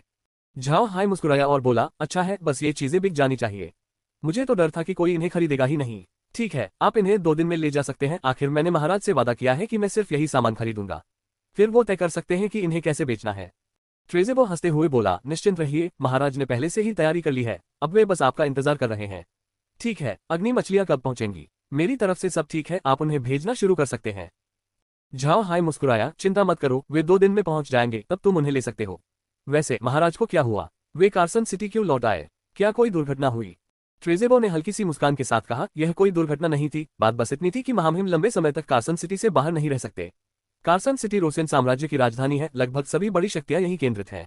अगर महामहिम लंबे समय के लिए चले जाते हैं तो कुछ लोग उनके प्रभाव को कमजोर करना शुरू कर सकते हैं। झाओ हाई ने सिर हिलाया, फिर आह भरी, महामहिम को वाकई काफी मुश्किलों का सामना करना पड़ा। ठीक है, क्या महामहिम ने आपको कोई और काम सौंपा है? ट्रेज़ेबो मुस्कुराए और बोले, निश्चिंत रहें, सामान्य परिस्थितियों में हम जो उनके पक्ष में हैं, आमतौर पर कुछ नहीं करते। हम बस अपना काम करते रहते हैं। झाओ हाओ ने सिर हिलाते हुए कहा, 2 दिन में जब सामान भेज दिया जाए तो कुछ लोगों को भेजकर उसे ले लेना। मुझे लगता है कि महाराज को आजकल पैसों की बहुत जरूरत होगी, हमें ये सुनिश्चित करना होगा कि उन्हें जरूरत के अनुसार पैसे मिल जाएं। ट्रेज़ेबो ने आह भरी, फिर गंभीर स्वर में कहा, अभी हम यही कर सकते हैं।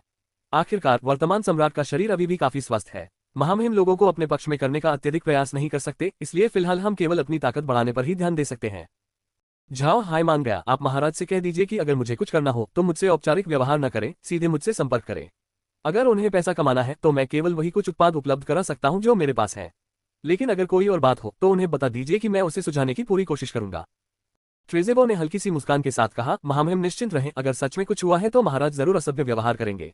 ठीक है, क्या आप इस बार ज्यादा देर रुकेंगे? आज ईश्वर की कृपा का दिन है, पूरा महाद्वीप उत्सव मनाएगा। झाओ हाई मुस्कुराया, हाँ, ये वह दिन है जब महाद्वीप सबसे महान उत्सव मनाता है, लेकिन क्या ये व्यापार करने का सबसे अच्छा समय नहीं है? मैं 2 दिनों में गहरे समुद्र में वापस जा रहा हूं और कुछ और समुद्री उत्पाद लाऊंगा। मेरा मानना है कि यह उन वस्तुओं को बेचने के लिए सबसे उपयुक्त मौसम है।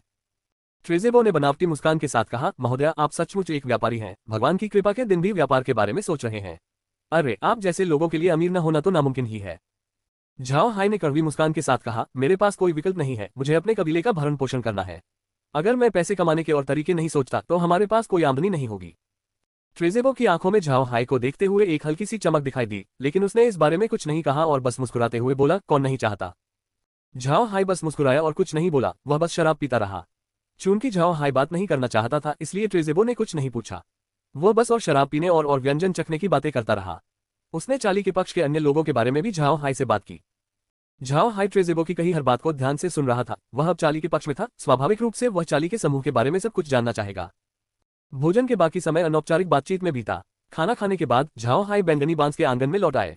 लौरा और बाकी लोग पहले से ही वहां मौजूद थे। झाओ हाई को लौटते देख उन्होंने तुरंत उनका स्वागत किया। फिर लौरा ने पूछा, भाई हाई, आपने ट्रेज़ेबो से क्या बात की? झाओ हाई ने सिर हिलाते हुए कहा, कुछ खास नहीं, बस यूं ही बातचीत हो रही थी। लौरा, ईश्वर की कृपा का दिन नजदीक आ रहा है, मुझे लगता है हम ज्यादा देर तक एक जगह नहीं रुक पाएंगे, मैं 2 दिन में समुद्र में वापस जाने की योजना बना रहा हूँ। लौरा ने जवाब दिया, ईश्वर की कृपा का दिन आने में 1 महीने से भी कम समय बचा है। हमें यात्रा करनी चाहिए और शायद आयरन माउंटेन फोर्ट वापस जाना चाहिए। इस बार जब हम समुद्र पर जाएंगे तो आपकी क्या योजना है? झाओ हाई ने हल्की मुस्कान के साथ कहा, स्वाभाविक रूप से रॉक श्रिम्प जनजाति के साथ फिर से व्यापार करना चाहिए। भगवान की कृपा के दिन लोग हर जगह जमकर पैसा खर्च करते हैं। उस समय सभी महान रईस स्वादिष्ट व्यंजन खाना चाहेंगे। जब हम वापस जाकर श्रिम्प जनजाति के साथ व्यापार करेंगे तो हमें समुद्री भोजन की बहुत सारी सामग्री मिल जाएगी। इन चीजों की आजकल बहुत मांग है। लौरा ने कुछ देर सोचा और फिर बोली, ये तो अच्छी बात है, हमें जरूर बड़ा मुनाफा होगा। बदले में हमें ट्रेज़ेबो से हमारे लिए बढ़िया सामान तैयार करवाना चाहिए। झाओ हाई ने सिर हिलाते हुए कहा, ठीक है, हमें कुछ अच्छी चीजें भी ले लेनी चाहिए क्योंकि हमें अभी आयरन माउंटेन फोर्ट वापस जाना है। शायद मैं ब्लड हॉक के जरिए भाई वेल्स को एक पत्र और कुछ उपहार भी भेज दूं। लॉरा मुस्कुराए और बोली, भाई हाय, लगता है आप भूल गए हैं। बीस्टमैन भगवान की कृपा का दिन नहीं मनाते, वे 10,000 जानवरों के उत्सव में भाग लेंगे। हाँ हाँ। झाओ हाई ने खाली निगाहों से देखते हुए अपना सिर थपथपाया, हाँ मैं भूल ही गया था। भाई वेल्स एक बीस्टमैन है, वे भगवान की कृपा का दिन नहीं मनाते। हाँ हाँ हाँ, वैसे ये सोचने वाली बात है कि जब भगवान का दिन बीतेगा तब तक हमारी मुलाकात को लगभग 1 साल हो चुका होगा। अभी सर्दी का आखिरी दौर चल रहा है। पिछली बार जब झाओ हाओ जागा था तब बसंत की शुरुआत थी। जैसे ही भगवान की कृपा का दिन बीतता है, बसंत का आगमन हो जाता है। समय सचमुच बहुत जल्दी बीत जाता है। लॉरा ने झाओ हाई की ओर देखा और मुस्कुराते हुए कहा, समय सचमुच बहुत जल्दी बीत जाता है, हम एक दूसरे को लगभग 1 साल से जानते हैं। लॉरा और झाओ हाई की मुलाकात वसंत ऋतु में हुई थी और अब जून की सर्दी का मौसम है, इसलिए जल्द ही उन्हें 1 साल पूरा हो जाएगा। झाओ हाई ने हल्की सी मुस्कान के साथ कहा, इस अवधि के बाद अगर हम व्यस्त नहीं हुए तो हमें दादा ग्रीन से हमारे मामले को तैयार करने के लिए कहना चाहिए। आप दोनों क्या सोचते हैं? मेग और लॉरा का चेहरा तुरंत लाल हो गया। वे अच्छी तरह समझ गई थी कि झाओ हाई किस बारे में बात कर रहा है। यह उनकी शादी का मामला था। दोनों शर्मिंदगी के मारे जवाब नहीं दे पाईं, लेकिन उन्होंने असहमति भी नहीं जताई। दोनों की सूरत देखकर वह मुस्कुराए बिना नहीं रह सका। शर्मिंदा मत होइए, मैंने हमारी शादी को अब तक कुछ कारणों से टाला था। पहला कारण ये था कि मैं अभी भी शून्यता के जल के प्रभाव में था। दूसरा, मैं नहीं चाहता कि आप दोनों मुझसे छुपकर शादी करें। मुझे पूरे महाद्वीप को उन महिलाओं के बारे में बताना होगा जिनसे मैं शादी करने जा रहा हूँ। मुझे पूरे महाद्वीप को यह बताना होगा कि बुढ़ा वंश एक बार फिर अपने पैरों पर खड़ा हो गया है, कि आप दोनों बुढ़ा वंश की महिलाएं हैं। मैं पूरे महाद्वीप के लोगों को आप पर हीन दृष्टि रखने से रोकूंगा। लॉरा और मेग ने झाओ हाई को सौम्य भाव से देखा। लॉरा ने धीरे से कहा, भाई हाय, हमें कोई आपत्ति नहीं है जब तक हमारा बुढ़ा वंश मजबूत है। हमारी शादी के बारे में किसी को पता चले या न चले, इससे कोई फर्क नहीं पड़ता। झाओ हाई ने उनकी ओर देखकर कहा, शादी हमारे जीवन का एक बहुत बड़ा पड़ाव है, हम इसके प्रति लापरवाही नहीं बरत सकते। ठीक है, हम इस मामले को दादा ग्रीन और अन्य लोगों से चर्चा करने तक रोक कर रखेंगे। हमें अपने बुढ़ा वंश की शक्ति प्रदर्शित करने के लिए एक उपयुक्त समय खोजना चाहिए। इस पर लॉरा ने भौहें चढ़ाते हुए कहा, भाई हाय, क्या ये वाकई अच्छा विचार है?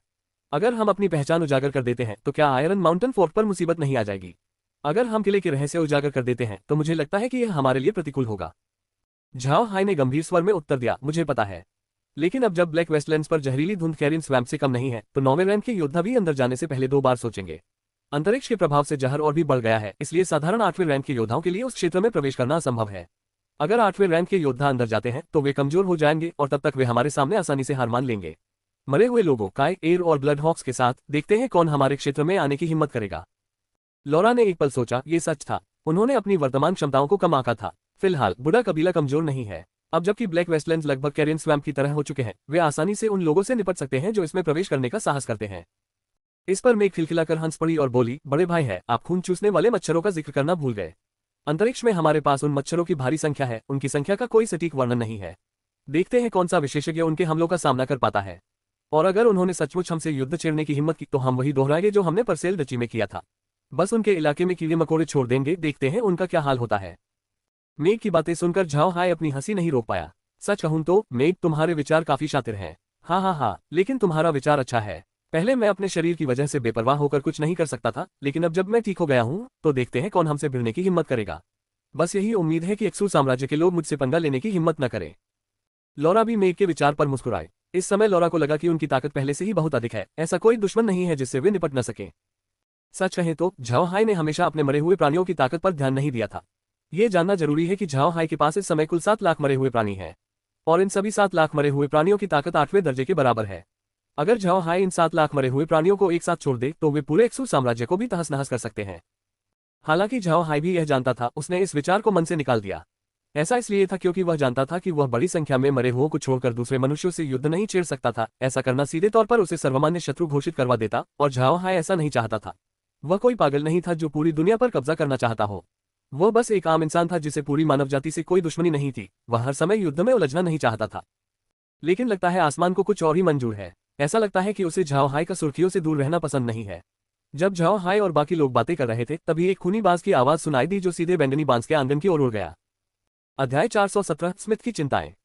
कुछ दिन पहले की बात याद करें तो स्मिथ अपने अध्ययन कक्ष में खाली खाली से बैठे थे। फिल बगल में खड़े होकर उन्हें पीड़ा भरे भाव से देख रहे थे। फिल स्मिथ की वर्तमान मनोदशा को समझ गए थे। ऐसा इसलिए था क्योंकि अभी अभी स्मिथ को परिवार से एक पत्र मिला था जिसमें लिखा था कि वे झाओ हाई से निपटेंगे ही, और इस बार वे अपने साथ 9वें दर्जे के कुछ विशेषज्ञ भी लाएंगे। स्मिथ को यह समझ नहीं आ रहा था कि परिवार के बड़े बुजुर्ग जैसे बुद्धिमान और समझदार लोग झाओ हाई के मामले में एकदम चुप कैसे हो गए। स्मिथ को ऐसा लग रहा था जैसे वह किसी गाय से विनती कर रहा हो। स्मिथ के लगातार संदेशों के कारण परिवार अब उससे काफी असंतुष्ट हो गया था। इससे स्मिथ को बहुत परेशानी होने लगी। वह जानता था कि झाओ हाय अब अकेला नहीं था, चार्ली अब उसके साथ था। इसके अलावा राजकुमार अपने नए दोस्त को बहुत सम्मान देने लगा था। अगर परिवार झाओ हाय को मार देता तो वे चार्ली के साथ मिलकर एक बहुत बड़ी शक्ति बन जाते।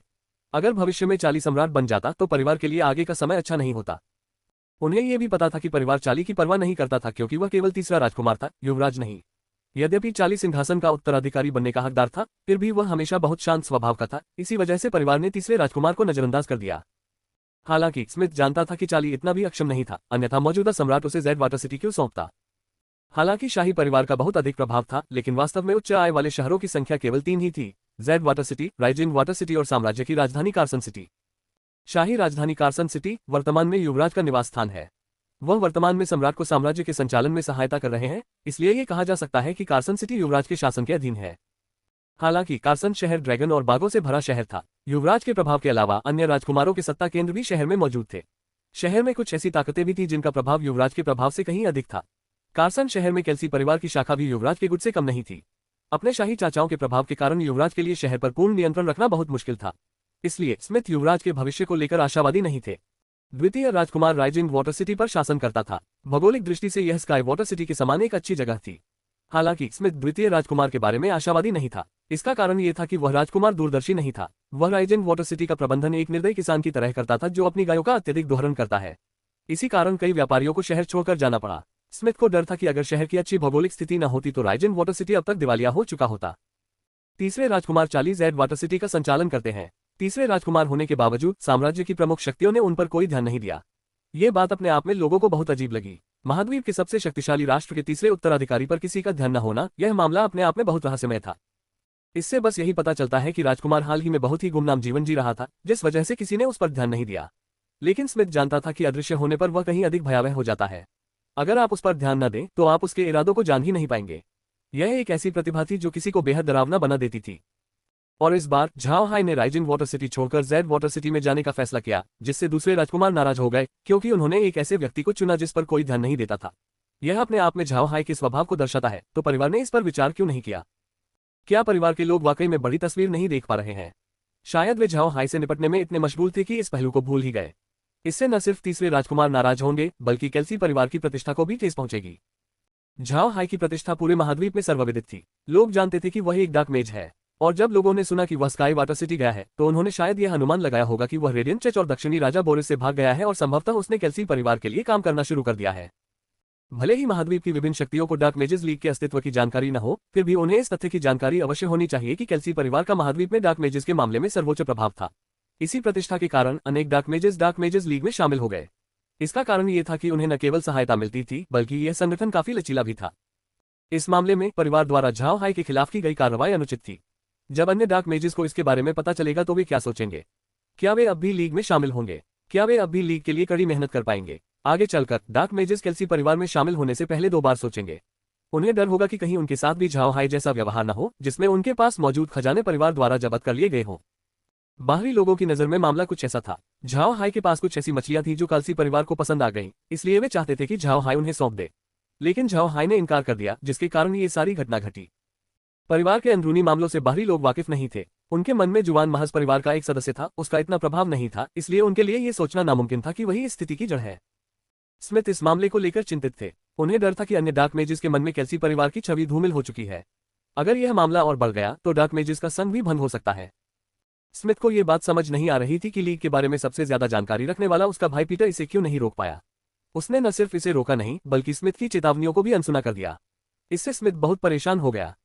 फिल, जो स्मिथ का नौकर था, स्वाभाविक रूप से यह बात समझता था, लेकिन फिलहाल उसके पास कोई और विकल्प नहीं था। स्मिथ परिवार का केवल दूसरा उत्तराधिकारी था। उससे ऊपर बड़े बुजुर्ग और मुखिया थे, जबकि उसके आसपास अन्य उत्तराधिकारी थे। स्मिथ के लिए विकल्प बहुत सीमित थे। फिल को लगा था कि परिवार झाओ हाय से निपटने में ज्यादा आगे नहीं बढ़ेगा। आखिर यह मामला तो खुलेआम चोरी करने जैसा लग रहा था। इतना ही नहीं, वे अपने ही जादूगर के खिलाफ जा रहे थे। उसने सोचा भी नहीं था कि बात इस हद तक पहुंच जाएगी। फिलहाल झाओ हाय परिवार से 30 से अधिक जहाज छीन चुका था, और हालांकि उसने 8वें दर्जे के विशेषज्ञों को नहीं मारा, लेकिन उसने उनकी साधना को व्यर्थ कर दिया। सच कहूं तो फिल को यह सुनकर बहुत गुस्सा आया। उसे उम्मीद नहीं थी कि झाओ हाय इतना निर्दयी होगा और उन 8वें रैंक के जवानों को इस तरह से मार गिराएगा। लेकिन वह यह भी जानता था कि झाओ हाय अपने परिवार की इज्जत का ख्याल रखता है, वरना जुवान अब तक मर चुका होता। फिल को सबसे ज्यादा जिस बात की उम्मीद नहीं थी वही ये थी कि परिवार ने झाओ हाई से निपटने के लिए 9वें रैंक के सैनिक को भेजा। परिवार का यह निर्णय समझदारी भरा नहीं था। क्या 9वें रैंक के किसी सैनिक को इतनी आसानी से जुटाया जा सकता है? लेकिन अगर परिवार ने असहयोगी डार्क मेज के लिए 9वें रैंक के सैनिक को भेजने की योजना बनाई है तो उन्हें बहुत अधिक संसाधनों की आवश्यकता होगी। इससे भी महत्वपूर्ण बात यह है कि वे 9वें रैंक के सैनिक को झाओ हाई से निपटने के लिए भेज रहे थे। लीग के सदस्य इस बारे में क्या सोचेंगे? क्या वे भविष्य में भी परिवार का समर्थन करेंगे? फिल को लगा कि स्थिति बहुत पेचीदा हो गई है। तभी अचानक स्मिथ ने फिल से कहा, अंकल फिल, आपको क्या लगता है कि परिवार के मन में क्या चल रहा है? वे झाओ हाई से निपटना क्यों चाहते हैं? मुझे लगता है कि यह फैसला सिर्फ जुवान की वजह से नहीं होना चाहिए। फिल ने सिर हिलाया और कहा, 9वें रैंक के अधिकारी को जुटाना बहुत बड़ा मामला है। ये 5वें युवा स्वामी के बस की बात नहीं है। यह फैसला कुलपति या वरिष्ठ सभा को लेना चाहिए था, लेकिन क्यों, मुझे बिल्कुल भी समझ नहीं आ रहा। क्या उन्हें लगता है कि परिवार को थप्पड़ मारने की पिछली घटना के कारण वह अति आत्मविश्वास में आ गया होगा, या कुलपति के मन में कुछ और विचार चल रहे हैं? फिल की बात सुनने के बाद स्मिथ की आंखें चमक उठी। अंकल फिल, क्या आप ये कहना चाह रहे हैं कि परिवार झाओ हाई से डरा हुआ है? स्मिथ की बात सुनकर फिल उलझन में पड़ गया। डरे हुए? उन्हें झाओ हाई से डरने की क्या जरूरत है? भले ही वह काफी प्रतिभाशाली हो, लेकिन उसके लिए 9वें दर्जे के विशेषज्ञ को हराना नामुमकिन था। परिवार उससे क्यों डरेगा?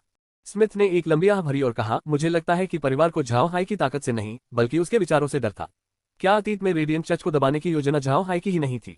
उन्हें डर था कि रेडियंट चर्च की समझ के जरिए झाओ हाई दूसरे डार्क मेजेस को प्रभावित कर सकता है और धीरे धीरे लीग का नियंत्रण परिवार से छीन सकता है।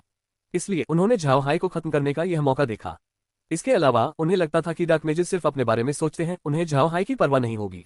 इसी वजह से परिवार ने ये कदम उठाया, क्योंकि उन्हें डर नहीं था कि डार्क मेजेस लीग छोड़कर अपने खुद के गठबंधन बना लेंगे। फिल घूरता रहा और बुदबुदाया, क्या सच में यही है? भले ही वे डार्क मेजेस लीग न छोड़ें, फिर भी वे लीग के साथ अपनी जानकारी साझा करने से डरेंगे। ये संगठन के लिए बहुत बड़ा झटका होगा। स्मिथ ने ठंडे लहजे में कहा, मुझे डर है कि यह इतना आसान नहीं है। झाओ हाई के विचार ने साम्राज्य से और अधिक डार्क मेजेस के उभरने को संभव बनाया, जिससे परिवार का प्रभाव और भी बढ़ गया।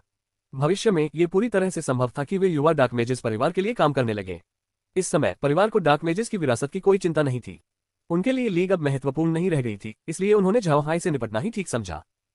फिल ने स्मिथ को खाली निगाहों से देखा। सच में? क्या परिवार सचमुच ऐसा कर सकता है? हालांकि वह सवाल पूछ रहा था, लेकिन वह स्मिथ की बातों से सहमत था। शायद यही वजह थी कि परिवार ने झाओ हाई से निपटने में संकोच नहीं किया। फिल ने अपना पूरा जीवन परिवार की सेवा में बिताया था, इसलिए वह परिवार की मानसिकता को अच्छी तरह समझता था। हालांकि हाल ही में कालसी परिवार काफी शांत रहा था, लेकिन भीतर से उनमें महान कुलीनता का भाव नहीं बदला था। वे अब भी लालची थे, धन के लालची और सत्ता के लालची। कुछ साल पहले रेडियंट चर्च द्वारा कैल्सी परिवार पर किए जा रहे दमन के कारण उन्हें डार्क मेजेस लीग की स्थापना की आवश्यकता महसूस हुई। लीग की स्थापना के बाद उन्होंने इसमें शामिल सभी डार्क मेजेस के साथ काफी अच्छा व्यवहार किया। लेकिन सच्चाई ये थी कि कैल्सी परिवार अब भी उन डार्क मेजेस को नीचा समझता था। कुछ छोटे डार्क मेज कबीले रेडियंट चर्च के हाथों नष्ट नहीं हुए, बल्कि कैल्सी परिवार के हाथों नष्ट हो गए। ऐसा इसलिए किया गया ताकि डार्क मेजेस के मन में कैल्सी परिवार का दबदबा बना रहे। अध्याय 418, शैतान का पुनः उदय। अब झाओ हाई की योजना के कारण परिवार को रेडियंट चर्च के दमन से डरने की कोई जरूरत नहीं थी। इसलिए उन्होंने अपना ध्यान डार्क मेजेस की ओर मोड़ दिया और परिवार के लिए खतरा पैदा करने वालों से निपटने के लिए आगे बढ़े। और झाओ हाई निस्संदेह ऐसा ही एक व्यक्ति था। परिवार के नजरिए से झाओ हाई की शक्ति केवल 7-8वें दर्जे की थी, उस लिहाज से वह कोई खतरा नहीं था। हालांकि झाओ हाई द्वारा परिवार को दिया गया विचार इतना प्रभावी था कि परिवार उससे डरने लगा। झाओ हाई द्वारा इस तरह का विचार देना ये दर्शाता है कि उसकी क्षमताएं काफी उच्च स्तर की हैं। अगर उसे मौका मिले तो शायद वह अपना एक महान वंश स्थापित कर सकता है, और उस समय कालसी परिवार के लिए सभी डार्क मैजेस का दिल जीतना मुश्किल हो जाएगा। इसके अलावा उनके विचार में झाओ हाई के शरीर में परिवार बसाने के लिए सभी आवश्यक गुण मौजूद थे। वह युवा है और उसकी शारीरिक शक्ति भी अच्छी है। उसके पास इतनी संपत्ति है कि उसे पैसों की चिंता करने की जरूरत नहीं है। वह बुद्धिमान भी है, और इन सभी कारणों से कालसी परिवार ने उसके खिलाफ कार्रवाई करने का फैसला किया। फिल परिवार के तौर तरीकों से सहमत नहीं था। इसकी वजह यह थी कि परिवार ने सभी डार्क मेजेस को भारी नुकसान पहुंचाया था और यह सुनिश्चित किया था कि उनकी शक्ति न बढ़े। रेडियंट चर्च के खिलाफ सिर्फ परिवार के खड़े होने से इस पेशे को विलुप्त होने का खतरा मंडरा रहा था। अब जब परिवार की स्थिति बेहतर हो गई है तो वे फिर से अपने पुराने तौर तरीकों पर लौट आए हैं। ये वाकई दूरदर्शिता की कमी वाला व्यवहार था। स्मिथ ने फिल की बातों का कोई जवाब नहीं दिया, लेकिन गंभीर स्वर में उन्होंने कहा, परिवार की अक्ल फिर से सड़ने लगी है। क्या वे सचमुच रेडियंट चर्च की मदद करना चाहते हैं? नहीं, हम इसे यूं ही बर्दाश्त नहीं कर सकते। इस समय फिल अपने विचारों से बाहर आया। उसने स्मिथ की ओर देखा और आह भरी, गुरुजी, मुझे डर है कि यह आसान नहीं होगा। हम झाओ हाई की रक्षा कैसे करेंगे? परिवार इस बार 9वीं रैंक की टुकड़ी भेजेगा। झाओ हाई के बारे में मत सोचिए, यहाँ तक कि तीसरे राजकुमार चाली भी यूं ही 9वीं रैंक की टुकड़ी को तैनात नहीं कर सकते थे। भले ही स्मिथ का चेहरा शांत दिख रहा हो, लेकिन उसके दिमाग में लगातार विचार चल रहे थे। वह झाओ हाई को बचाने के तरीके ढूंढने की कोशिश कर रहा था। उसकी राय में झाओ हाई एक बेहद प्रतिभाशाली व्यक्ति था, जिसमें अपार संभावनाएं थीं। वह सभी डार्क मेजेस के लिए एक वरदान था। इसके अलावा स्मिथ डार्क मेजेस लीग के मिशन को बनाए रखना चाहता था, यानी डार्क मेजेस के लिए हमेशा मौजूद रहना, लेकिन उन पर नियंत्रण न करना। उन्हें लीग के लचीले प्रबंधन को बनाए रखना था। इसका कारण यही था कि यदि परिवार डार्क मेजेस के प्रबंधन में सख्ती बरता तो वे अवज्ञाकारी लोगों को मार सकते थे। जब ऐसा समय आता तो डार्क मेजेस परिवार का सम्मान तो करते, लेकिन श्रद्धा से नहीं बल्कि भय से। इसलिए जब डार्क मेजेस का संघ स्थापित हुआ तो परिवार ने केवल किनारे से उसका समर्थन किया और सीधे शासन करने के लिए हस्तक्षेप नहीं किया। परिवार जानता था कि डार्क मेजेस अधिकतर असहयोगी होते हैं। परिवार की वर्तमान प्रथा अत्यंत गलत थी। यदि उनके कार्यों के कारण डार्क मेजेस अपना योगदान कम कर देते हैं तो ये सभी डार्क मेजेस की समग्र स्थिति के लिए अच्छा नहीं होगा। इससे रेडियंट चर्च के लिए कैल्सी परिवार से निपटना और साथ ही इस दुनिया से डार्क मेजेस का धीरे धीरे सफाया करना आसान हो जाएगा। झाओ हाई की सलाह यानी रोसेन साम्राज्य में डार्क मेजेस की संख्या बढ़ाना समय लेती है। किसी बच्चे को पढ़ाई करने, प्रतिभाशाली बनने और जिम्मेदारी संभालने में कम से कम 20 साल लगेंगे। कौन जाने 20 साल में क्या होगा। अगर रोसेन साम्राज्य को लगे कि डार्क मेजेस की ताकत तेजी से बढ़ रही है तो वे उन्हें दबाना शुरू कर देंगे। रेडियंट चर्च के खतरे के साथ साथ कैल्सी परिवार के लिए मुसीबत बहुत बड़ी हो जाएगी। इसलिए डार्क मेजेस लीग को भंग नहीं किया जा सकता। झाओ हाई मर नहीं सकता, उसे जीवित रहना होगा, अन्यथा डार्क मेजेस की इच्छाशक्ति नष्ट हो जाएगी। तब डार्क मेजेस लीग केवल नामात्र की रह जाएगी। हालांकि झाओ हाई की रक्षा करना आसान नहीं था। परिवार इस बार झाओ हाई से निपटने के लिए दृढ़ संकल्पित था और स्मिथ को झाओ हाई के स्वभाव से यही समझ आया कि वह किसी भी तरह का समझौता नहीं करेगा, इससे मामला और भी बिगड़ सकता था। लेकिन इसी समय शैतान अचानक स्मिथ के दिमाग में फिर से प्रकट हो गया। यह उसके दिमाग पर हावी होने लगा और इसका नियंत्रण बढ़ता ही गया। यह शैतान दरअसल वही विचार था जो पिछले कई दिनों से स्मिथ के मन में पनप रहा था, मेगन की शादी झाओ हाई से कराने का विचार। यह विचार स्मिथ के मन में काफी समय से था, लेकिन उसमें इसे अमल में लाने का साहस नहीं था। झाओ हाई की रक्षा करना आसान नहीं था, लेकिन अगर झाओ हाई मेगन से शादी कर लेता है तो वह कैल्सी परिवार का सदस्य बन जाएगा। इस तरह परिवार उसके खिलाफ कोई कार्रवाई नहीं कर पाएगा और गहराई से सोचने पर झाओ हाई के संघर्ष से बचने का यही सबसे अच्छा तरीका था। यह विचार और भी तीव्र होता जा रहा था, यहाँ तक कि स्मिथ अब और इसका विरोध नहीं कर पा रहा था। स्मिथ के चेहरे के भावों में आए बदलाव को देखकर मानो उसे कोई हल मिल गया हो। फिल ने पूछा, क्या नगर स्वामी को कोई रास्ता मिला? स्मिथ ने फिल की ओर मुड़कर सिर हिलाया और कहा, मेरे पास एक है, लेकिन इसे काम करने के लिए किसी व्यक्ति की सहमति की आवश्यकता है। अगर वह सहमत नहीं हुई तो ये बेकार हो जाएगा। फिल स्मिथ को घूरते हुए असमंजस में था। ये कौन है? क्या ये सबसे बड़ा युवा मालिक है? लेकिन क्या सबसे बड़े युवा मालिक ने परिवार की इस कार्रवाई पर सहमति नहीं दी थी? स्मिथ ने अपना सिर हिलाया और कहा, ये बिग ब्रदर नहीं है, यह मेगन है। जब फिल ने स्मिथ की बातें सुनी तो वह तुरंत समझ गया। उसके चेहरे के भाव बदल गए। स्मिथ के साथ लंबे समय से रहने के कारण उसने मेगन को बचपन से देखा था, इसलिए फिल के लिए कैल्सी परिवार की प्लम ब्लॉसम प्रिंसेस उसकी अपनी पोती जैसी थी। स्मिथ की बात सुनकर उसे पहले तो अच्छा नहीं लगा। हालांकि वह दूरदृष्टि रखने वाला व्यक्ति भी था। उसे अपनी बातों पर विचार करते देख स्मिथ ने फिल की ओर देखा। वह जानता था कि फिल मेगन के लिए कैसा महसूस करता है, इसलिए उसने आगे कहा, मेगन ने कुछ दिन पहले मुझसे कहा था कि वह सिर्फ खाना पीना और मरने का इंतजार नहीं करना चाहती। वह परिवार के लिए कुछ करना चाहती है और किसी ऐसे रईस से शादी नहीं करना चाहती जो सिर्फ खाना पीना और मौज मस्ती करना जानता हो। लेकिन अगर हम उसकी शादी दूसरे रईस परिवारों के वैध उत्तराधिकारियों से करवा देते हैं तो मुझे डर है कि उसे सताया जाएगा। हमने उसे जीवन भर बहुत ज्यादा सुरक्षा दी है, इसलिए अब वह अपने जीवन से उब चुकी है। चाचा भी झाओ हाई से मिले हैं। वह नौजवान बहुत अच्छा है। हालांकि उसके दो चेहरे हैं, लेकिन साफ देखा जा सकता है कि उन दोनों का एक दूसरे के प्रति रवैया बहुत अच्छा है। यह मेगन के लिए बहुत अच्छी खबर है। और सबसे महत्वपूर्ण बात, झाओ हाई बहुत ताकतवर भी है। भले ही भविष्य में उसकी ताकत हमसे ज्यादा हो जाए, मेगन तो उसके साथ है जो उस पर नजर रखेगी। आपका क्या ख्याल है? फिल चुपचाप स्मिथ की बातें सुन रहा था। फिल को जो सुनाई दिया उससे तो यही लग रहा था कि स्मिथ को इस मामले पर सिर्फ 1-2 दिन नहीं सोचना चाहिए था। ऐसा लगता है कि उसने इस बारे में पूरी तरह से सोच विचार कर लिया था। फिल की नजर में झाओ हाई की छवि भी बहुत अच्छी है। वह शांत स्वभाव का, जमीन से जुड़ा हुआ और सही गलत का ज्ञान रखने वाला व्यक्ति था। हालांकि उसकी पृष्ठभूमि रहस्यमय है, लेकिन यह निर्विवाद था कि उसका भविष्य असीमित था। अगर मेगन की शादी झाओ हाई से हो जाए तो ये भी बहुत अच्छा होगा। हालांकि फिल ने फिर भी कहा, हमारी राय मायने नहीं रखती। इस मामले में केवल मेगन की राय पर ही विचार किया जा सकता है। अगर मेगन असहमत है तो मैं झाओ हाई की शादी उससे नहीं करवाऊंगा। जैसे ही स्मिथ ने फिल की बात सुनी, वह समझ गया कि उसकी नौकरानी पहले ही मान चुकी है। लेकिन जैसा कि फिल ने कहा, सब कुछ मेगन पर निर्भर करता है। अगर वह मान जाती है तो बाकी सब कुछ संभालना बहुत आसान हो जाएगा। अगर वह नहीं मानती तो वे उसे मजबूर नहीं करेंगे। आखिर स्मिथ अपनी बेटी को लेकर बहुत चिंतित था।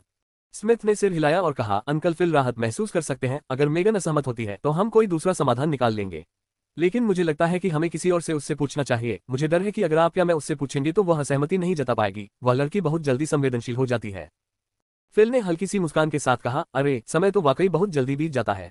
पलक झपकते ही मेगन शादी की उम्र की हो गई। हाँ, नगर स्वामी, मुझे लगता है कि आपको इस बारे में मैडम से बात करनी चाहिए। वही इस मामले पर सबसे अच्छी सलाह देंगी। स्मिथ ने सिर हिलाते हुए कहा, ठीक है, तो मैं तुरंत जाकर मैडम से बात करता हूँ। मुझे पहले उन्हें ये बात स्पष्ट रूप से समझानी होगी, नहीं तो वे आसानी से मान नहीं जाएंगी। फिर वह तेजी से चला गया। फिल ने सिर हिलाया और उसके पीछे पीछे चल दिया।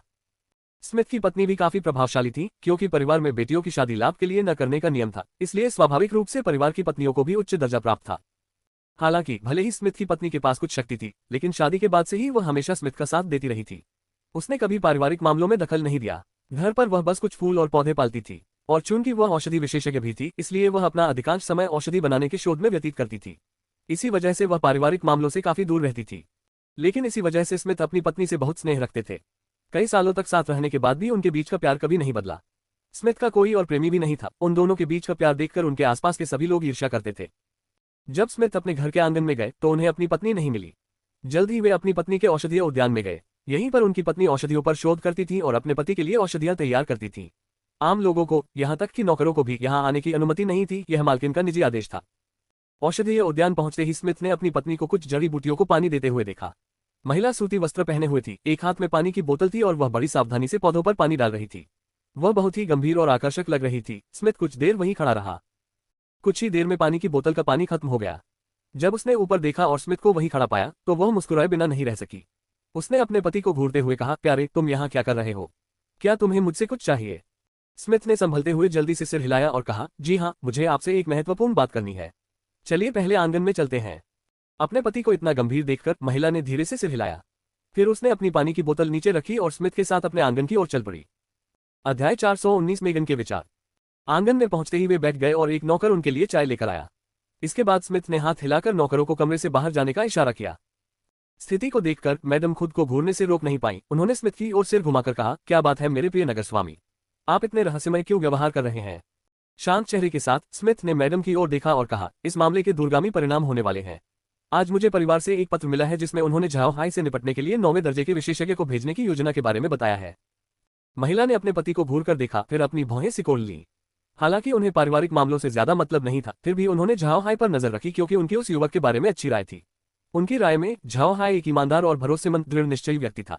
आजकल ऐसा युवक मिलना बहुत मुश्किल है। पहले उसे झाओ हाई से निपटने के लिए परिवार की योजनाओं की ज्यादा परवाह नहीं थी। उसके लिए ये बस जुबान का काम होना चाहिए था। उसे विश्वास था कि स्मिथ सब कुछ संभाल लेगा। हालांकि उसे यह एहसास नहीं था कि परिवार झाओ हाई के पास 9वें दर्जे के विशेषज्ञ को भेज देगा। 9वें दर्जे के विशेषज्ञ के भेजे जाने से मामला और भी पेचीदा हो गया। आखिर स्थिति इस हद तक कैसे पहुंच गई? मदन को चुप देखकर स्मिथ ने कहा, मैं झाओ हाई को बचाना चाहता हूं। अगर परिवार उसे मार डालेगा तो कोई भी डाकमेज उस परिवार पर दोबारा भरोसा नहीं करेगा। ये नुकसान परिवार के लिए बहुत बड़ा होगा। मैडम ने भौहें चढ़ाते हुए कहा, लेकिन क्या आपने यह नहीं कहा था कि परिवार 9वें दर्जे के विशेषज्ञ को भेजेगा? अगर यह फैसला कुलपति और वरिष्ठ सभा से आया है तो हम झाओ हाई की सुरक्षा की गारंटी कैसे दे सकते हैं? स्मिथ ने अपनी पत्नी की ओर देखा और कहा, प्रिय, मेगन की उम्र इतनी कम नहीं है। मुझे लगता है कि अब उसकी शादी का समय आ गया है। मैं चाहता हूं कि तुम उससे पूछो कि वह झाओ हाई के बारे में क्या सोचती है। अपने पति की बात सुनकर महिला के चेहरे के भाव बदल गए। लेकिन वह एक सामान्य महिला नहीं थी और उसने तुरंत विरोध नहीं किया, बल्कि उसने इस बारे में और अधिक ध्यान से सोचा। अपनी पत्नी को इस हालत में देखकर स्मिथ खुश हुआ। उसने उसकी ओर देखते हुए कहा, तुम जानती हो कि झाओ हाई किस तरह का आदमी है। तुमने लॉरा और मेग को भी देखा है। मुझे लगता है कि अगर मेगन झाओ हाई से शादी कर ले तो उसे भविष्य में कोई परेशानी नहीं होगी। इस तरह मेगन के पास लौटने के लिए एक सुरक्षित घर होगा। साथ ही हम झाओ हाई को भी बचा पाएंगे। हालांकि ये पूरी तरह से मेगन पर निर्भर करता है। अगर वह राजी नहीं होती तो मैं कोई दूसरा उपाय सोचूंगा। मैं यहाँ तुम्हारी राय जानने आया हूँ, तुम्हारा क्या विचार है? मैडम ने एक पल सोचा और फिर सिर हिलाते हुए कहा, वह युवक झाओ हाई अच्छा है, लेकिन मेरी शर्त यह है कि अगर मेगन उससे शादी करती है तो उसे हमें अपने परिवार की पृष्ठभूमि बतानी होगी, अन्यथा मैं उनके विवाह का विरोध करूंगी। स्मिथ ने सिर हिलाया। झाओ हाई का अतीत बहुत रहस्यमय है। पूरे महाद्वीप में कोई नहीं जानता था। ये स्मिथ के मन में उठने वाली आशंकाओं में से एक थी। अब जब मैडम मान गई हैं तो स्मिथ अगले कदम पर बढ़ सकता है। उसने अपनी पत्नी की ओर मुड़कर कहा, चूंकि तुम मान गई हो तो अगला काम आसान है। मैं चाहता हूं कि तुम मेगन से पूछो कि वह इस बारे में क्या सोचती है। आखिर यह ऐसी बात नहीं है जो एक पिता अपनी बेटी से सीधे पूछ ले। सीधे मत पूछो, पहले उससे पूछो कि वह झाओ हाई के बारे में क्या सोचती है। आखिर उनके संपर्क में आए हुए ज्यादा समय नहीं हुआ है। धीरे धीरे उससे पूछो, लेकिन याद रखना कि मुझे अगले कुछ दिनों में झाओ हाई को एक पत्र भेजना होगा जिससे वह तुरंत स्काई वाटर सिटी वापस आ जाए। अगर मेगन मना करती है तो कम से कम हमें उसे यह बता देना चाहिए कि परिवार उससे निपटने के लिए 9वें रैंक के किसी अधिकारी को भेजने की योजना बना रहा है। मैडम ने सिर हिलाते हुए कहा, ठीक है, मुझ पर छोड़ दो। प्रिय, क्या तुम सच में झाओ हाई को पसंद करती हो? ये योजना परिवार ने तय की है। अगर तुम झाओ हाई के साथ अपनी योजना पर आगे बढ़ती हो तो तुम लगभग सभी को नाराज कर दोगी। स्मिथ ने आह भरी, मैं सबको खुश नहीं कर सकता, लेकिन अगर परिवार इस ऑपरेशन में सफल हो जाता है तो उसका भाग्य अंधकार में हो जाएगा।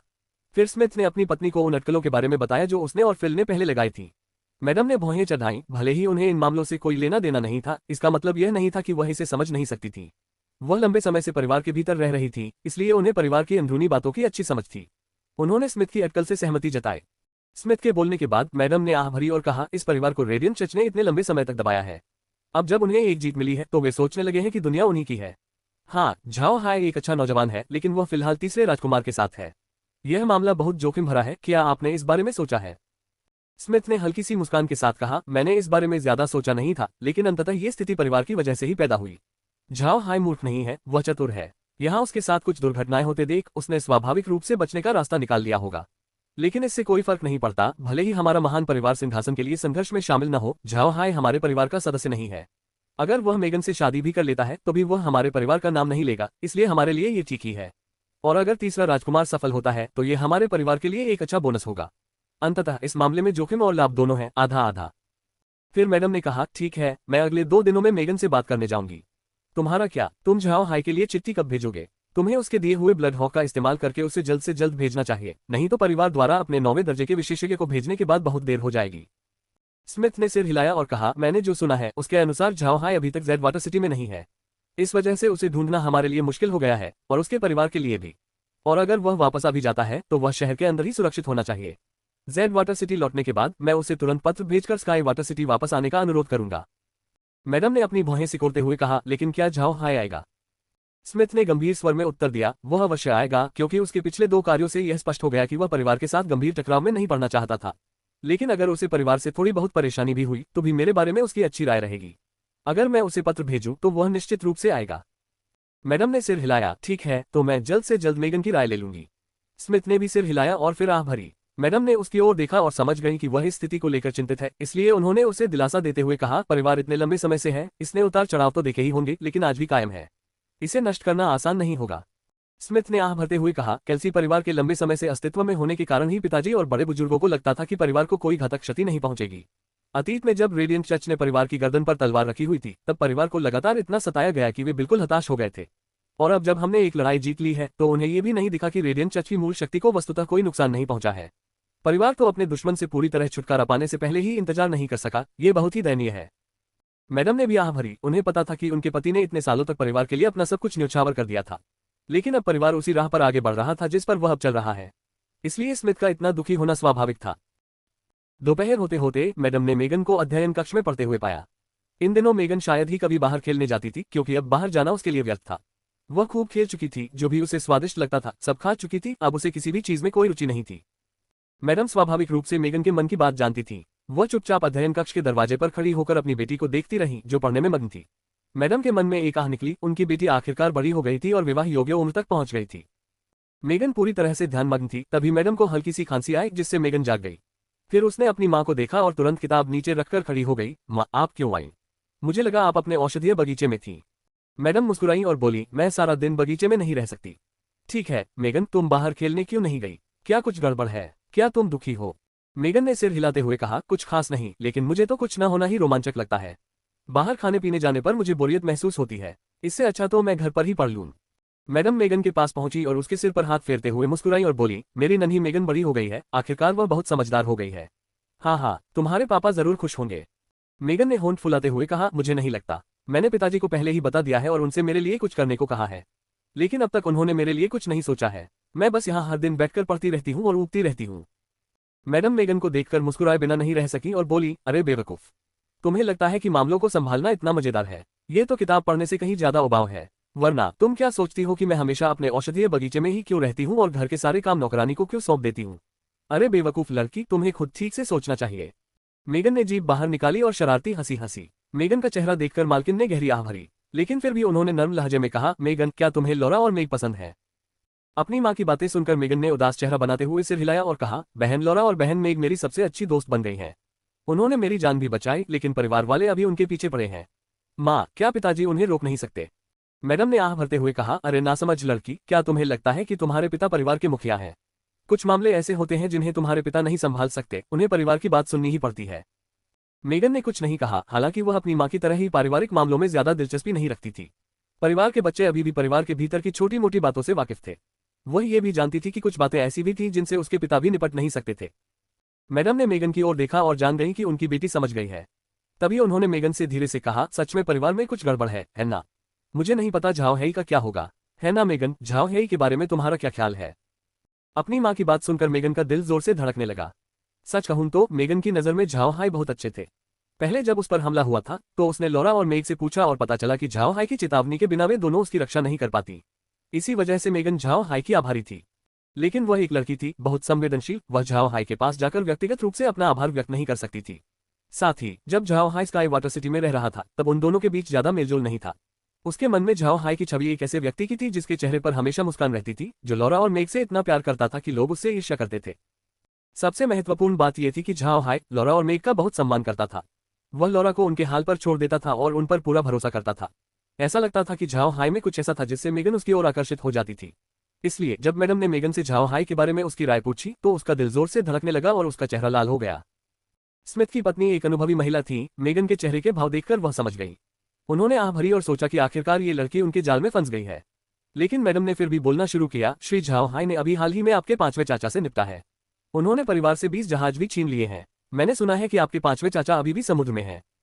मेगन ने घूर कर देखा, उसने अपनी माँ को एक नजर देखा और कहा, माँ 5वें चाचा का क्या हुआ?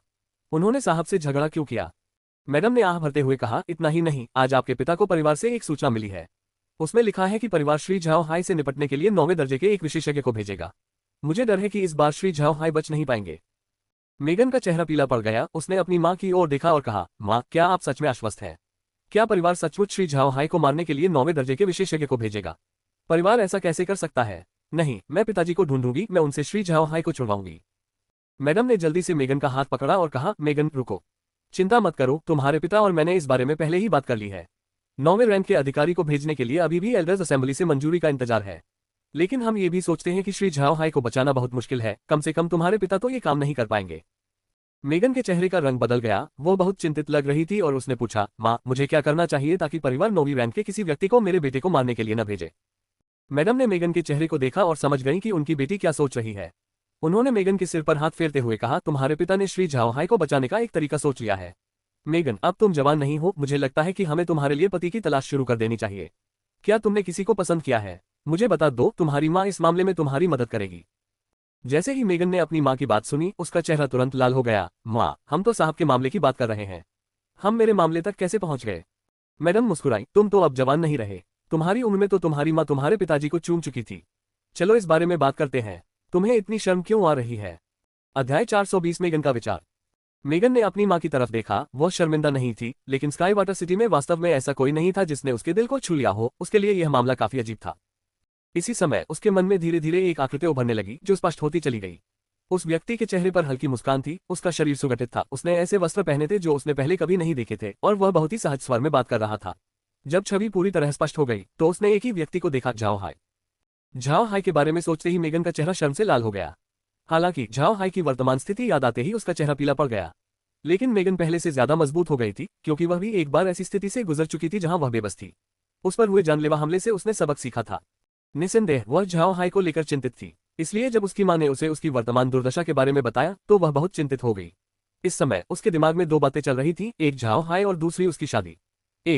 लेकिन जब झाओ हाई की छवि उसके मन में आई तो दोनों विचार तुरंत आपस में जुड़ गए। ऐसा लगा जैसे दोनों विचारों के एक होने से मेगन का मन शांत हो गया हो। जब मैडम ने देखा कि मेगन कुछ नहीं बोल रही है तो उनके चेहरे के भाव कभी अजीब तो कभी उलझन भरे हो गए। उन्होंने मेगन की ओर देखकर कहा, मेगन क्या कुछ हुआ है? तुम क्या सोच रही हो? मेगन ने अपना सिर घुमाकर अपनी माँ की आंखों में देखा और कहा, माँ, पिताजी ने श्री झाओ हाई को बचाने के लिए क्या तरीका सोचा था? क्या आप मुझे बता सकती हैं? मैडम ने मेगन की ओर देखा और कहा, मेगन, हम सचमुच कुछ नहीं कर सकते। यह ऐसी बात नहीं है जिसके बारे में तुम्हें चिंता करनी चाहिए। आओ मुझे बताओ कि तुम अभी क्या सोच रही थी? मेगन ने मैडम की ओर देखकर कहा, माँ, अगर मैं मिस्टर झाओ हाई से शादी कर लूं तो क्या पिताजी उन्हें बचा पाएंगे? मेगन के सवाल ने मालकिन के मुंह से शब्द छीन लिए। आज झाओ हाई की स्थिति समझाने का उनका मुख्य उद्देश्य मेगन के मन में उस युवक के बारे में क्या विचार है, ये जानना था। अगर मेगन को झाओ हाई अच्छा लगा तो मालकिन अगले कुछ दिनों में धीरे धीरे बातचीत को झाओ हाई से शादी की ओर ले जाएंगी। अगर मेगन मान जाती है तो मामला आसानी से सुलझ जाएगा। मैडम को नहीं लगा था कि मेगन सचमुच ऐसी बात सोचेगी। कई कारक शामिल होने के कारण मैडम को लगा कि मेगन का ध्यान अन्य मामलों पर होगा। मेगन ने देखा कि उसकी माँ कुछ नहीं बोल रही है तो उसे लगा कि उसकी बात को अच्छा नहीं लगा। उसने झट से कहा, माँ, अगर मैं श्री झाओ हाई से शादी कर लूं तो वह हमारे परिवार का हिस्सा बन जाएंगे। अगर वह परिवार का हिस्सा बन जाते हैं तो क्या परिवार वाले उनसे निपटने के लिए लोगों को भेजना बंद नहीं कर देंगे? मैडम संभली, उन्होंने मेगन की ओर देखा और आह भरी, मेगन, क्या तुम सच में ऐसा चाहती हो? अगर तुम झाओ हाई से शादी करोगी तो तुम्हें उसे लॉरा और मेग के साथ साझा करना पड़ेगा। मेगन का चेहरा लाल हो गया, लेकिन उसने फिर भी दृढ़ता से सिर हिलाते हुए कहा, हाँ माँ, मैं सोच रही हूँ कि अगर मैं साहब से शादी करती हूँ तो ये सिर्फ इसलिए नहीं होगा कि मैं उनके बारे में अच्छी राय रखती हूँ, बल्कि केल्सी परिवार के भले के लिए भी होगा। मैडम ने मेगन की ओर हैरानी से देखा और पूछा, मेगन, तुम ऐसा क्यों कह रही हो? मेगन ने जवाब